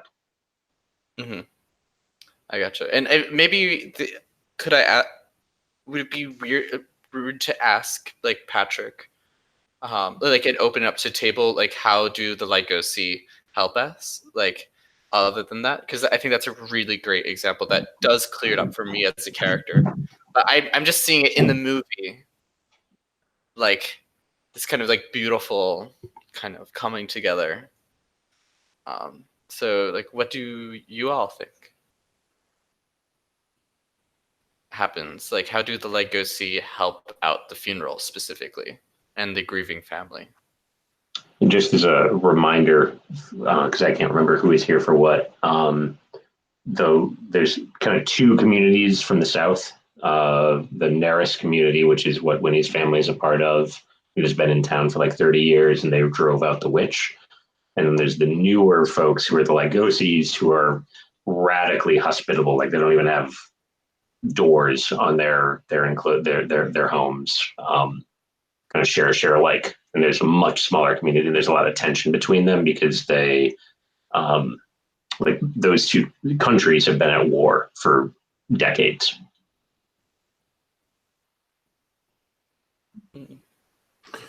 So these are. Go ahead. Okay. So this is the refugee family, right? Like.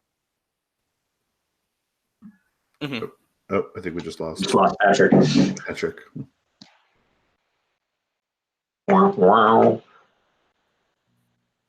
Sorry. Oh, that's cool. So this is the refugee family. These are my neighbors, right? Okay. Yes. I think that they've just been like I kind of went into this with the idea of them just being really decent people who are fleeing a real shit situation. So like at this point, I think that regardless of whatever else, the goat, forget all of that. Like at this point, they're talking to the family and they're being very comforting. And especially when Colwyn was having his moment, they were just, pulling them aside. Like, it's okay. It's Colwyn. He's weird. But look, somebody's dealing with him. This really sucks. And we're here for you. Whatever you need, you let us know. And I think they're just making sure that like, there's not tension because they're being so nice to the family of the deceased. Mm. And I'll add, so just to be clear, is the uncle, is his body still a thing, or have we already like ground him up for compost? Like what's going on with that? Well, the creature kind of ground him up for compost, but I mean, he's mostly intact though, right? Like his, head and face and hair. Yeah. Okay. I think what they do is like, they have a belief that basically the only way the angels can find you to take you to heaven is if you wear bells, if the body has bells tied to it, like in their hair or beard, because that's how the angels hear you when you're like wandering around in the nether realm or whatever. And so they're like tying bells to the uncle, right? Mm. That's really pretty. I like that. Yeah, I like that too. Okay. And so I put on one of the final bells to my uncle and kind of ring it a little bit. And I turn to the gentleman who was accused of stealing, whose daughter was accused of stealing a goat. And I say, "You are welcome in my home tonight. And I would love if you and your family could come over and share my dinner." He kind of gives this is the same guy who like 2 nights ago was just utterly exasperated and terrified and hopeless, like dealing with you. And he just sort of gives a warm smile and then just sort of like without asking, just comes in and gives you a hug and starts patting you on the back. And we would be honored, daughter. And there's a little sniffling, and then they part and go about the mingling and the rest of the ceremony. Cut back to Colwyn and Murat and hot. Hot void sex, heck yeah. Well, I am actually, here's the thing though. I think I'm sorry, Jason, before we go down that road, I would like to Onwin, is there anything that you wanted to do? Because I feel like we haven't been giving you a lot of spotlight. Excuse me. I had some stuff to do like once the funeral is all settled, so do you want to do that now or do you want to come back to me after? I think if you want to go now, I think that's perfectly fine. Mine is, I was basically just going to ask for a DR during hot void sex with Murat. So. DR. You're muted, Jeremy. Under certain realities. All right. Yeah, go ahead and Jason, go ahead and like roll it, get it queued up. Think about the questions you want to ask while we do a scene with Colwyn. Okay. So once we get everything settled, and I'm gonna like drop by. What is her name? Harvanna. Thank you. And try to, like, hey, how's it going? Just kind of shy and awkward, and just because it's a funeral, I want to make sure she's okay. And you're doing this before during the funeral, or after everything is kind of like wrapped up the funeral? When the funeral is wrapping up, like once Colwyn leaves, then I don't have any more responsibilities. So I've been like sidling over to her, like, hey, how's it going? Anwen has no idea how to talk to women. Anwen has crushes on like everybody though, right? Like it's true. Anwen doesn't know how to talk to anybody he has a crush on. All right. But yeah, he's trying to be real nice, and I see her just accepting his comfort and it doesn't turn into a thing. So after a while, go ahead. He eventually wanders off to find his mother because she is the head of the family. And before you do that, yes. One thing that like from Parvena, like kind of while you're doing like really awkward small talk with her, there's this bit where like kind of in a pause, she kind of looks at you and asks like, how did you get Torwyn home? That was a long walk. I mean, much less if you were carrying him that whole time. Was that just you, or did you and Colwyn do it? Colwyn's having a day. He wasn't really in a great place for the walking, and Winnie would have helped, but her ankle. So yeah, I mean, we needed to get him home. So. Wow. Well, and then she kind of like puts a hand, like, and I mean, well, maybe you don't. Like the Lygosi are extremely touchy, right? And maybe that's part of why Anwen's like really, doesn't know how to deal with that. She kind of like puts her hand on your cheek and just looks at you, so with like those big brown eyes, and just goes, "Thank you for bringing home such a hero. It was so important to the town that he make it back." And then her hand like kind of goes down to your shoulder to thank you for saving him. So he's like bright red, like, yeah, no problem. But yeah, sure, at any time. At that point, like one of her little brothers kind of like runs by and starts like tugging on her sleeve and like, come on.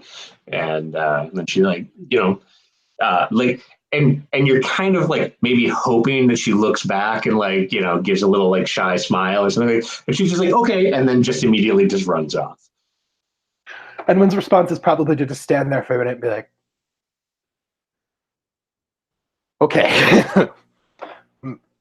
Yeah. Process that later. Okay. So I want to go find Mom. Your mom. Yeah. And does she treat you like the hero that you are? Or how does she treat you or when you go up to her? Oh, God, no. I mean, like, she'll probably say something like, hey, good job. But, like, I get the feeling that Anwen was raised with a very strong ethos of we serve the community. That's the whole point. So she's like, hey, well done. But, it's not like a big... Because, he had to come home. We had to bring him home, so of course I carried him. She strikes me as a very practical woman. Yeah, I think you find her probably at home, and maybe she's just sort of like finishing up some chores that didn't get done during the day because of the funeral and the wake and everything. Yeah. And when you come in, she just sort of looks, and a winner, right? I believe so. Yeah. Oh, right. She's the last weaver. Okay. So yeah, there's she looks at you as you come home, and she gives you a little smile. Is like, oh, glad to. There's some cold mutton in the, on the table. A couple potatoes. That sounds real good right now. But I imagine that you're quite hungry. Good job. So listen, I'm going to go sleep until mid-afternoon tomorrow. But before I do that, I kind of found something. Okay, Onwin. I mean, you got chores to do tomorrow morning. Well, okay. I'm going to sleep until She like smiles and then like kind of like grabs you by the shoulder and just like, it's okay. It's okay. Okay. You've earned it. Oh, okay. Well, anyway, I wanted to give you these, and at this point, like, swing the sack of coins onto the table. Because I'm not really sure what to do with them. Her eyes sort of just bulge, right? So actually, stepping back a little bit, I have a question, I guess, like, how do you all think the town makes decisions like this? Is there a council? Does it go to the judge? Is it, I'm picturing just like a couple elders get together, and it's not even like elder council. It's like a couple people, probably including my mother, since as the weaver she maintains the history, just get together and drink tea and decide what to do. I also think there's probably like a component of we let like notionally, ostensibly, the judge decides such things, but then we just do it whatever we want anyway. Like, so. Sure. And I would kind of imagine that Red, the publican, would probably be one of the people that would be involved. Okay, but yeah, I think I like the idea that your mom would be one of the people that would be involved too. Probably like most of the or a number of the tradespeople. Yeah, the craftsmen especially. It seems like. Okay. So she just gets this like bug-eyed look and swallows.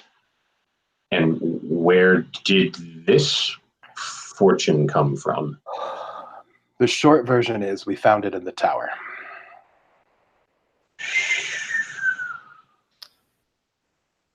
She starts kind of looking through it. Yeah. We chased Torwyn.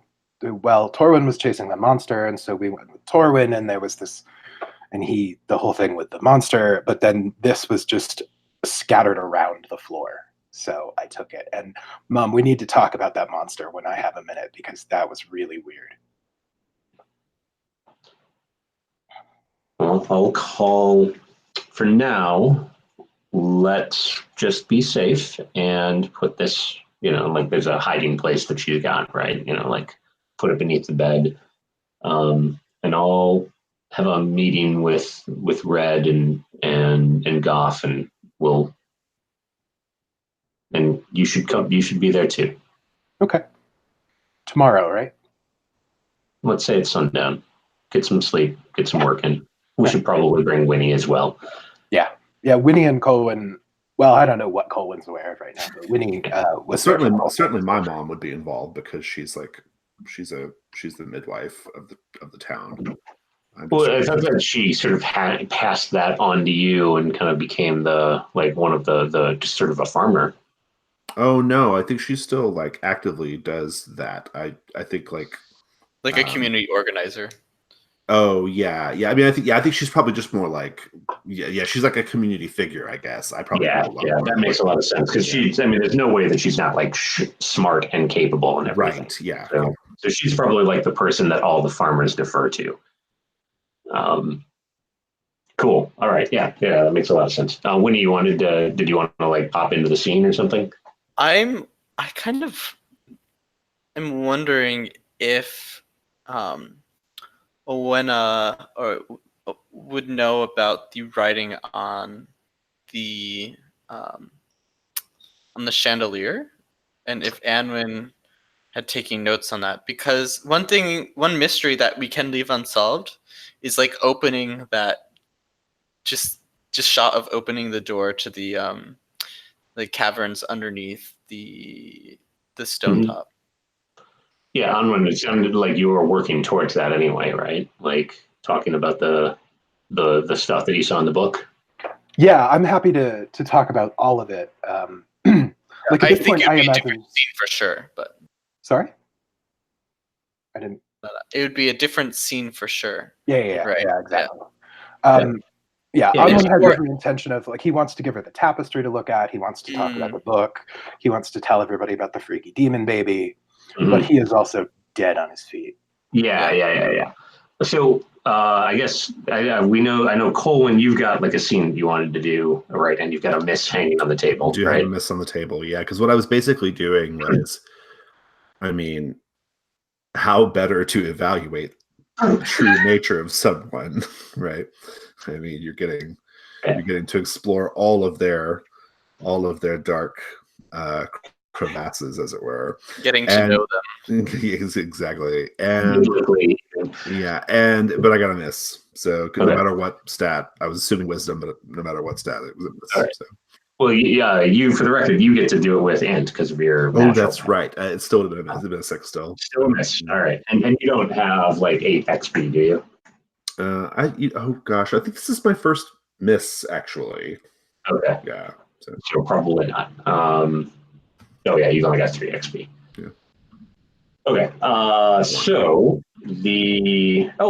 sorry. Quick.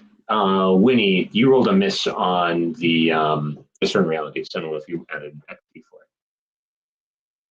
If not, do so now. I think I did it before. Okay. All right. So actually, Colwyn, ask a question anyway. Sorry, I should have said that a while ago. Yeah, well, it's okay. I need to look at the list because I can't remember if it's different from standard. The only difference is it's who or what is in control here, but otherwise it's all the same stuff.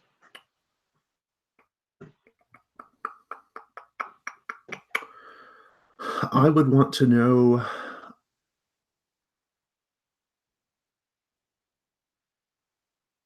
I mean, what here is not what it appears to be. Seems like the kind of obvious. I think I'd want to know who or what is really in control here. So I feel like there's something else going on. Sure.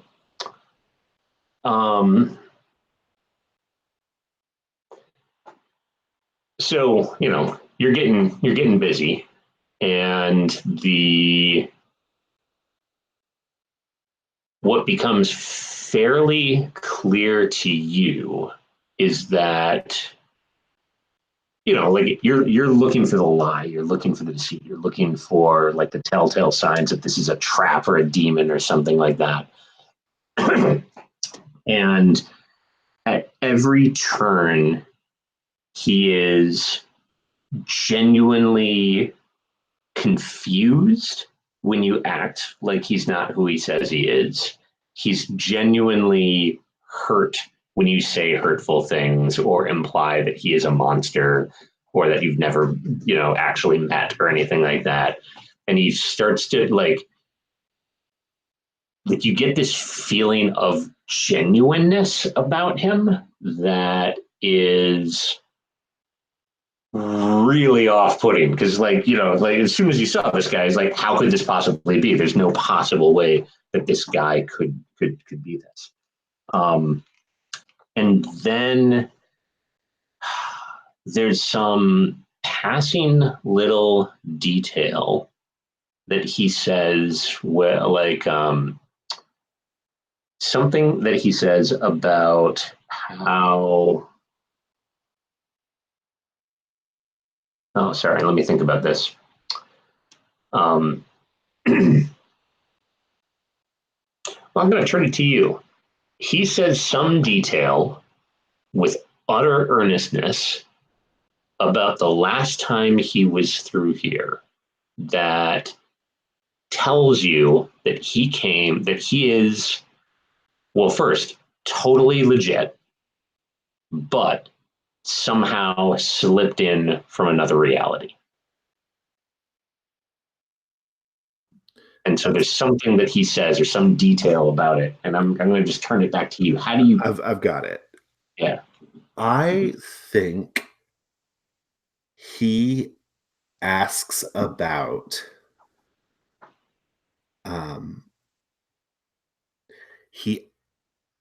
he mentions stopping in to see the old witch, the one that Winnie's family drove off. But in his reality, she's a really, really, really old woman who's still a fixture in the community. And I kind of press him on that a little bit, kind of tease out some more details. And everything he says kind of he's clearly sincere and clearly not making it up. I know a bullshitter when I see one. And I get the impression that like he thinks the town is like that he's got a different version of this town in his mind, right? And but of course I know that previous witch whose name escapes me. Yeah. She's been gone for a long time since like when I was a boy. Like I was a little boy when she was chased out, right? I mean, so actually I think it was even before you were born. That possibly, yeah. So and the extra detail that I'll add is that he speaks of her with respect as a respected elder and not as like, a witch dominating the entire region. Yeah. All right. So you're sort of like having that realization, like, maybe maybe as pillow talk, right? There's some like you're both like sitting there, laying there, sweaty and naked and exhausted, and just like, smoking a cigarette if you had one, and you're having this little conversation, and then you just sort of get that like maybe like roll up on your elbow and like, wait, what? And right then, boom, the door kicks open. And well, actually, where are you doing this? That's a great question. I think we're in I think Beth Ann was out. Oh, that's perfect. That's absolutely perfect. Okay, so you're doing this in Beth Ann's place? Doing witch shit. And we're in Beth Ann's bed. Yeah. All right. So it was going to be Beth Ann no matter what. So yeah, like the door just like kicks. She just kicks the door in, and Colwyn, you son of a! Oh! And like you see her like look around, see the two of you together, and then she just like, I'm not going to do it because it'll hurt everyone's ears in my throat, but she just screams bloody murder. And you see her like make a little sign and then just goes, and she grabs something and just hurls it at you across the room. If it's just going to be a superficial, I mean, it's similar. I would just try to bat it away or whatever as best I could. But sure. But then I would be like, Beth Ann, this is exactly what it looks like. She's stomping across the room towards you. I'm here to tell you that you no longer have power over me, Beth Ann. I have a new power inside of me. Realizing I have a strange choice of words there, considering that. Are you trying to like stop her in her tracks or anything, or are you just talking? I'm just letting her come at me. It's fine. Okay. So unless you stop her, she reaches out, like, as you're saying that, like, I have a new power inside of me. And she just like reaches out and grabs you by the ear that you did the cut behind. Yeah. And just like start yelling, just yanks your head down. And Murat's like, ah! and just utterly taken aback. Does she see the symbol? Does she see the mark? I mean, I assume like it's there, right? You actually cut it. Yeah. She sees it and she's just like, starts slapping you on the top of the head. Yeah. What do you do? I kind of like stop her. I do my best to stop her, and I say, Beth Ann, listen, Beth Ann, I know something. I know something about, what's the name of the other witch? I already forgot her name. Sashiana. Yeah, I know something about her. She like stops briefly and squints because she was not expecting you to say this. Yeah. Oh yeah. Got your attention now, don't I, Beth Ann? Murat, Beth Ann and I have some very important matters to discuss. This has been a very, very lovely encounter. Thank you so much for sharing yourself with me. I think it's really for the best if I stay and ensure that tempers do not flare out of control. Marat, this is just how we talk. It's no big deal. It's fine. You're trying to convince him? I'm It trying to get him seems to leave. Yeah. Yeah. He has reason to resist. Like, No. he is genuinely concerned that you guys are going to get bloody. And we might, Yeah. but just a possibility. So you're going to be rolling charisma. If you want the advantage for the considerable charms, you're going to have to pitch it. But I'll pitch it. I say, okay. I lean in and I do that little finger on the lips thing, like to be quiet. Like I put my finger on his lips. All right. And I say, Marat, I'm not going to lie to you. It's going to get really, really nasty in here. Okay. Beth Ann has a lot of issues. I'm feeling some type of way right now, and it ain't good. But here's the thing, Marat. This kind of thing has a way of really arousing my ardor, Marat. I tell you what,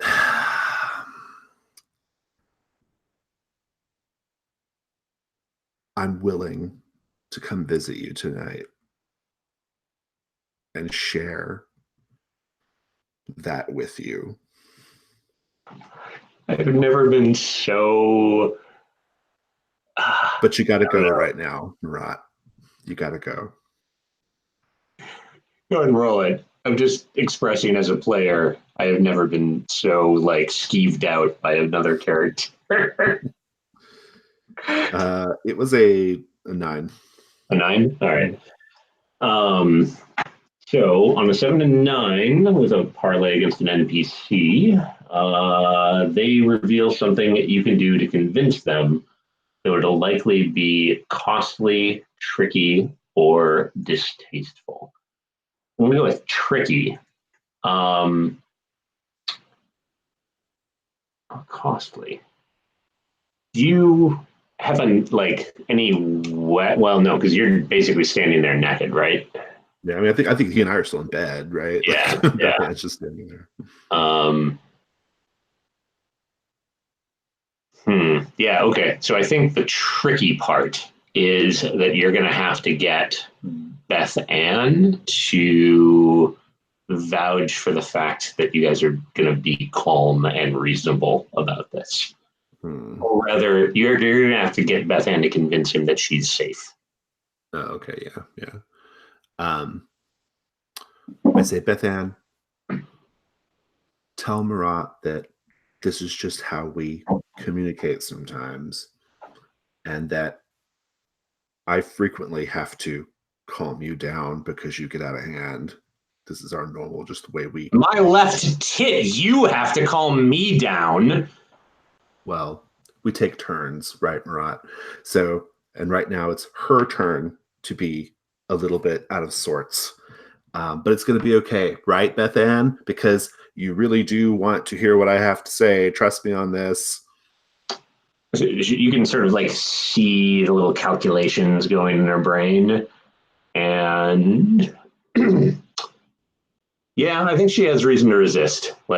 You're kind of skeeving her out. So my thing is, I'm trying to make it really clear to her that I can't talk about the other witch and what I know if he's in the room. And I'm trying to be very Beth Ann, it's really, really important that we be left alone right now. Oh, yeah. I get it. But she wants to murder you right now. Yeah.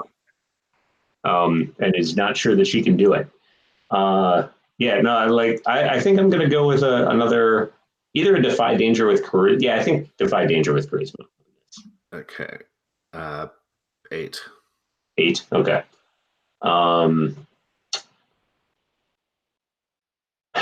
Yeah. So worst outcome, hard bargain, ugly choice. So she gets a little twinkle in her eye for a second, and then looks at Marat, looks back at you, and then she just sort of like pulls a little knife from her belt and does a little cut on her or on her hand. And you've seen her kind of do this sort of thing before, but she does a little cut and says, "I promise no violence if you do," and then like flips the knife and or actually like gestures for you to hold out your hand.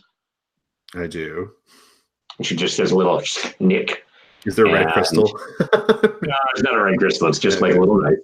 And then, like she kind of grasps your hand and then looks at Marat and goes, "We'll be fine." And the audience sees her like take that blooded knife of with Colwyn's blood and sort of like carefully fold it behind her back into a little thing and tuck it behind her.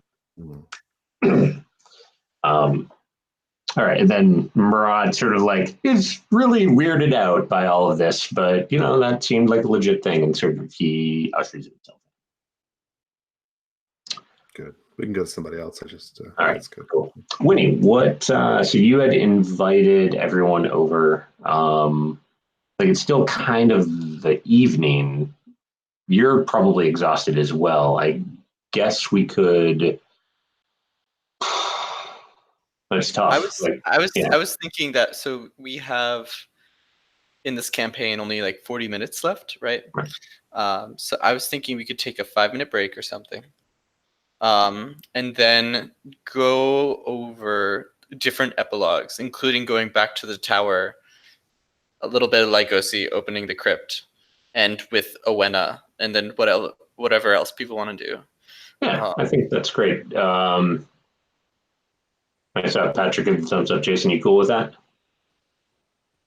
Oh yeah, I'm fine. I mean, like realistically, in terms of what we could get done this session, I think I think what we've basically done is kind of set up a new story arc or a new like path for my character, which yeah. So tidying that up feels like the right time. So. Yeah, cool. So let's do a 5er.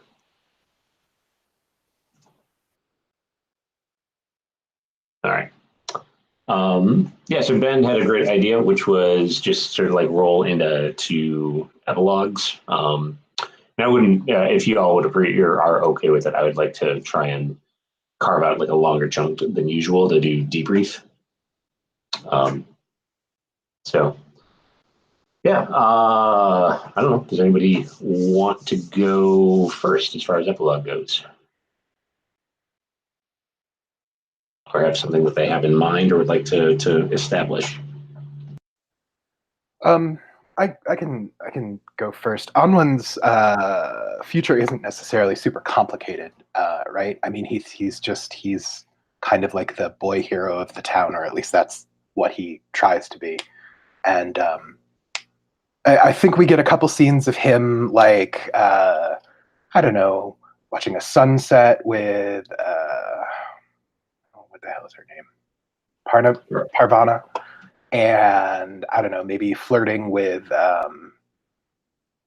who's the other one? Ergbin? No, Better, when he's in town for some sort of trade. And then I think at some point we see Luella, the publican's daughter, just kind of jumping him because he's too shy to do anything. But just which is really, it just feels like fan service at this point, but I'm good with it. But I think he just, he grows up to be a fairly important figure in the town and does go back to the tower on the next blood moon. And I'll let you guys decide what sort of shenanigans happens, but he does come back a little bit grimmer probably than he ever was before, but on the whole, still functional.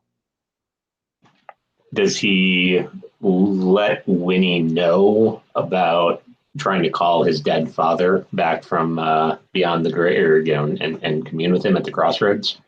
I think by the time the next blood moon comes around, unless there's some development with the Crinwin, which I actually completely forgot that, the trap thing, he's keeping an eye on that, but he's not ready to do that for the next blood moon. So he commits to the excursion and keeps an eye on things locally. I think he starts working with the other trappers and hunters to keep an eye on things, and they kind of informally turn into like the watch. I'm going to throw a detail in there that sure. Would be a potential push point for the next season if we had one. At some point when you are out in the woods, doing your rounds, doing your things, like the trap was the first thing that you saw, and then the next maybe like a month later, you're out and you go a little bit deeper into the woods than you usually do, and you find withered, like imagine a wasp's nest, but on a gargantuan scale, right? Like like the size of a small house, right? Up in enormous trees, and it's sort of like wet and rotted, and it seems like it's falling apart. But on the base, like in the ground beneath it, there are little, there's a stone spreader wall, right, of just like piled rocks, maybe about this tall, around a series of trenches dug into the ground, really crudely, just like pawed out of the ground and then you find a coin and a bit of pottery and like part of a broken spoon and a bunch of just like little remnants of humanity, like they were planted in a tilled field. Gross. In that case, yeah, he probably is going to try to talk to his father, because that's some shit. Like he's gonna do his best to get other people together, and he's never gonna go home and tell people what he saw. He's always gonna go home and be like, I need a couple of you to come look at something with me, so that because he doesn't want to get a reputation for bringing the tales. He just wants to be. He wants to make sure. Partly it's to make sure that he's not imagining things, and partly it's to make sure that everybody sees them, so that everybody takes it seriously. And I think he does. So he probably would talk to Winnie and tell her that he's going to commune with his father on the next blood moon, like on the way to the tower. As part of this, I would like to actually invoke some of the home front moves. Sure. Just as a way to try them out at like a high level. So it sounds to me like what you are doing is not necessarily sending, but bringing the settings people into danger when you're kind of bringing some of these people out, or is that? Yeah, no, that's fair. Okay. So in that case, we will roll the town's defenses, which are -1 by default. Joy. Oh, I rolled a 3. Okay. So I think that then ends up of the 3 people you bring with you, only you and one other make it home alive. And I'm going to ask you to think about what happened on that little expedition. While you're thinking about that, let's either Colwyn or Winnie, thoughts on what happens over the next few months or the next arc of your character's story. I think one theme that kind of has been on the table for Winnie during this arc is getting more comfortable or having a little more leeway with supernatural forces.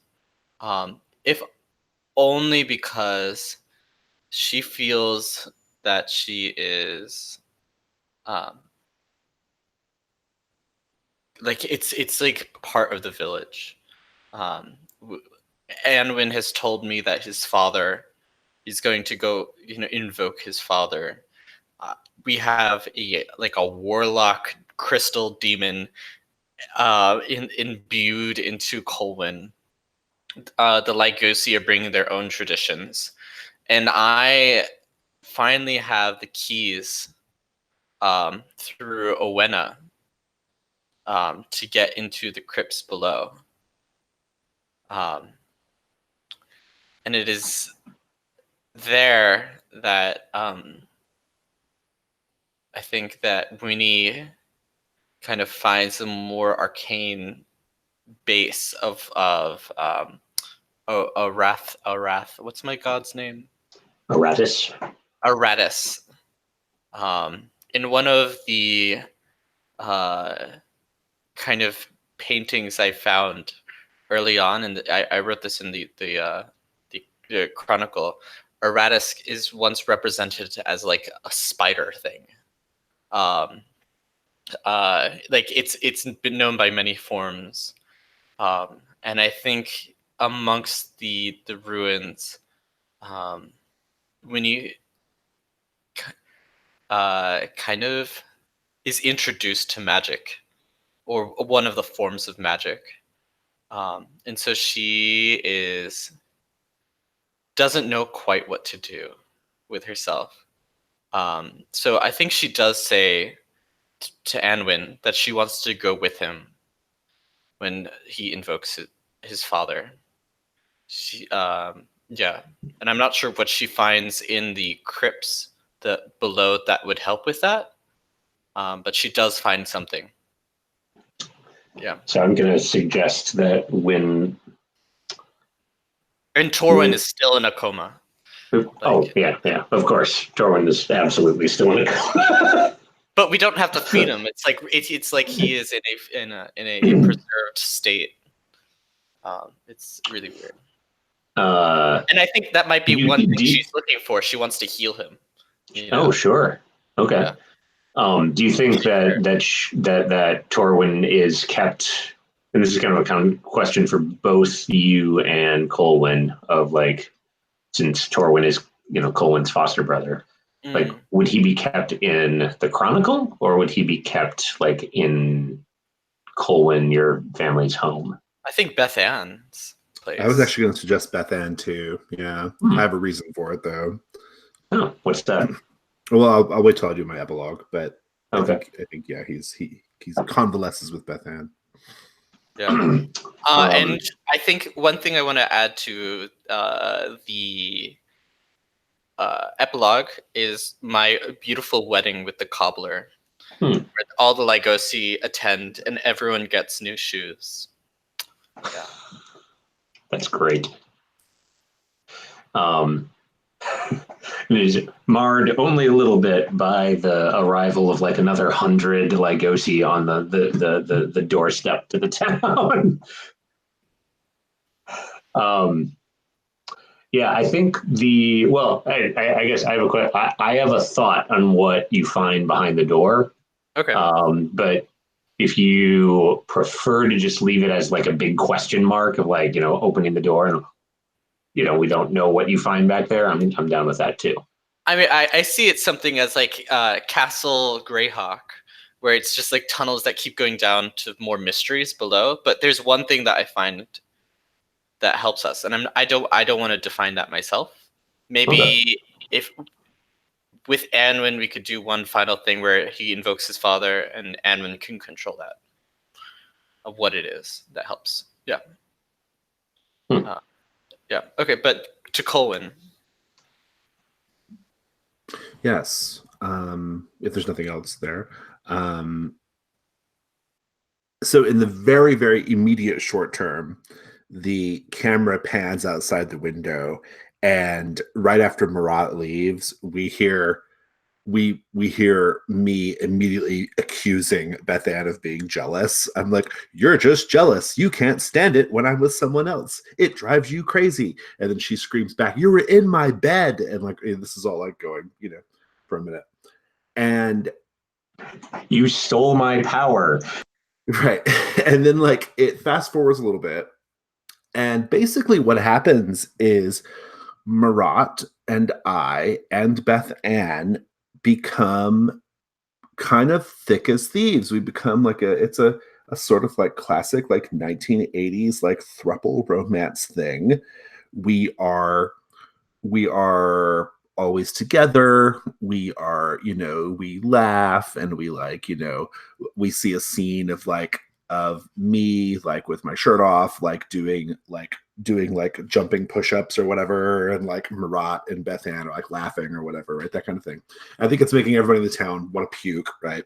But that's going on, and we're so like wrapped up in each other, the three of us, that I actually forget about the red moon thing. I just forget it, the blood moon thing, and like I totally forget to meet you guys, and you two of you just go do your thing, and I never even come out to the tower. But, but here's the thing: that's all going on, and we also see moments of Beth Ann like working various like drawing symbols on Torwyn's catatonic body, like trying to study him because he's got all those markings and stuff. Like all this stuff is going on. We see that's kind of intercut with all that, and it kind of ends with a sort of a moment where basically I think it sort of ends with this like moment where we see I'm having sex with Marat. And it's like that scene from Battlestar Galactica. Okay, so I'm having sex with Marat. Beth Ann's in the closet muttering spells at the same time, and it looks like that scene in Battlestar Galactica where Six's spine glows red, and that's how she's a robot. It's like a similar thing. Like I start to like glow from the camera shot behind me because I've got this like power in me or whatever. And basically what we do is we kind of sacrifice Marat in the presence of Torwyn's catatonic body in an attempt to open up a portal to this other reality. That's what we're trying to do. And we just kind of see like storm clouds building, cracks of lightning out the window, that kind of thing. And maybe it just cuts there. I can only imagine what Winnie's response would be to learning all of this. But I think she's busy trying to save Torwyn and in other ways. Oh, sure. It's like happening while the two of you are out at the ruined tower. Yeah. So, and I'm wonder just like quickly, Anwin, do we invoke your father? Yes, and I think it's a complete shit show. Okay. Mm. Did you want to roll it, or do you want to just assume that it's a complete shit show? We can just assume it's a complete shit show. Okay. Because like the three options were, can't understand them. They're very confused. They stick around. Yeah, it's that like, so you have to, at the minimum on a 10 plus you pick one, right? And on a 7 to 9 you pick two, and on a miss it's undefined, but you can assume that nothing good happens. Yeah. And the three are they're confused or hard to understand. The second one is that they refuse to go or to go back, and the third is that something else follows them. Yeah, I think probably all of those things. Like it does not go terribly well, I think. And I think it goes bad enough that like whatever ritual we used or tried to do or to invoke the gods, whatever item I used, like my character came back changed.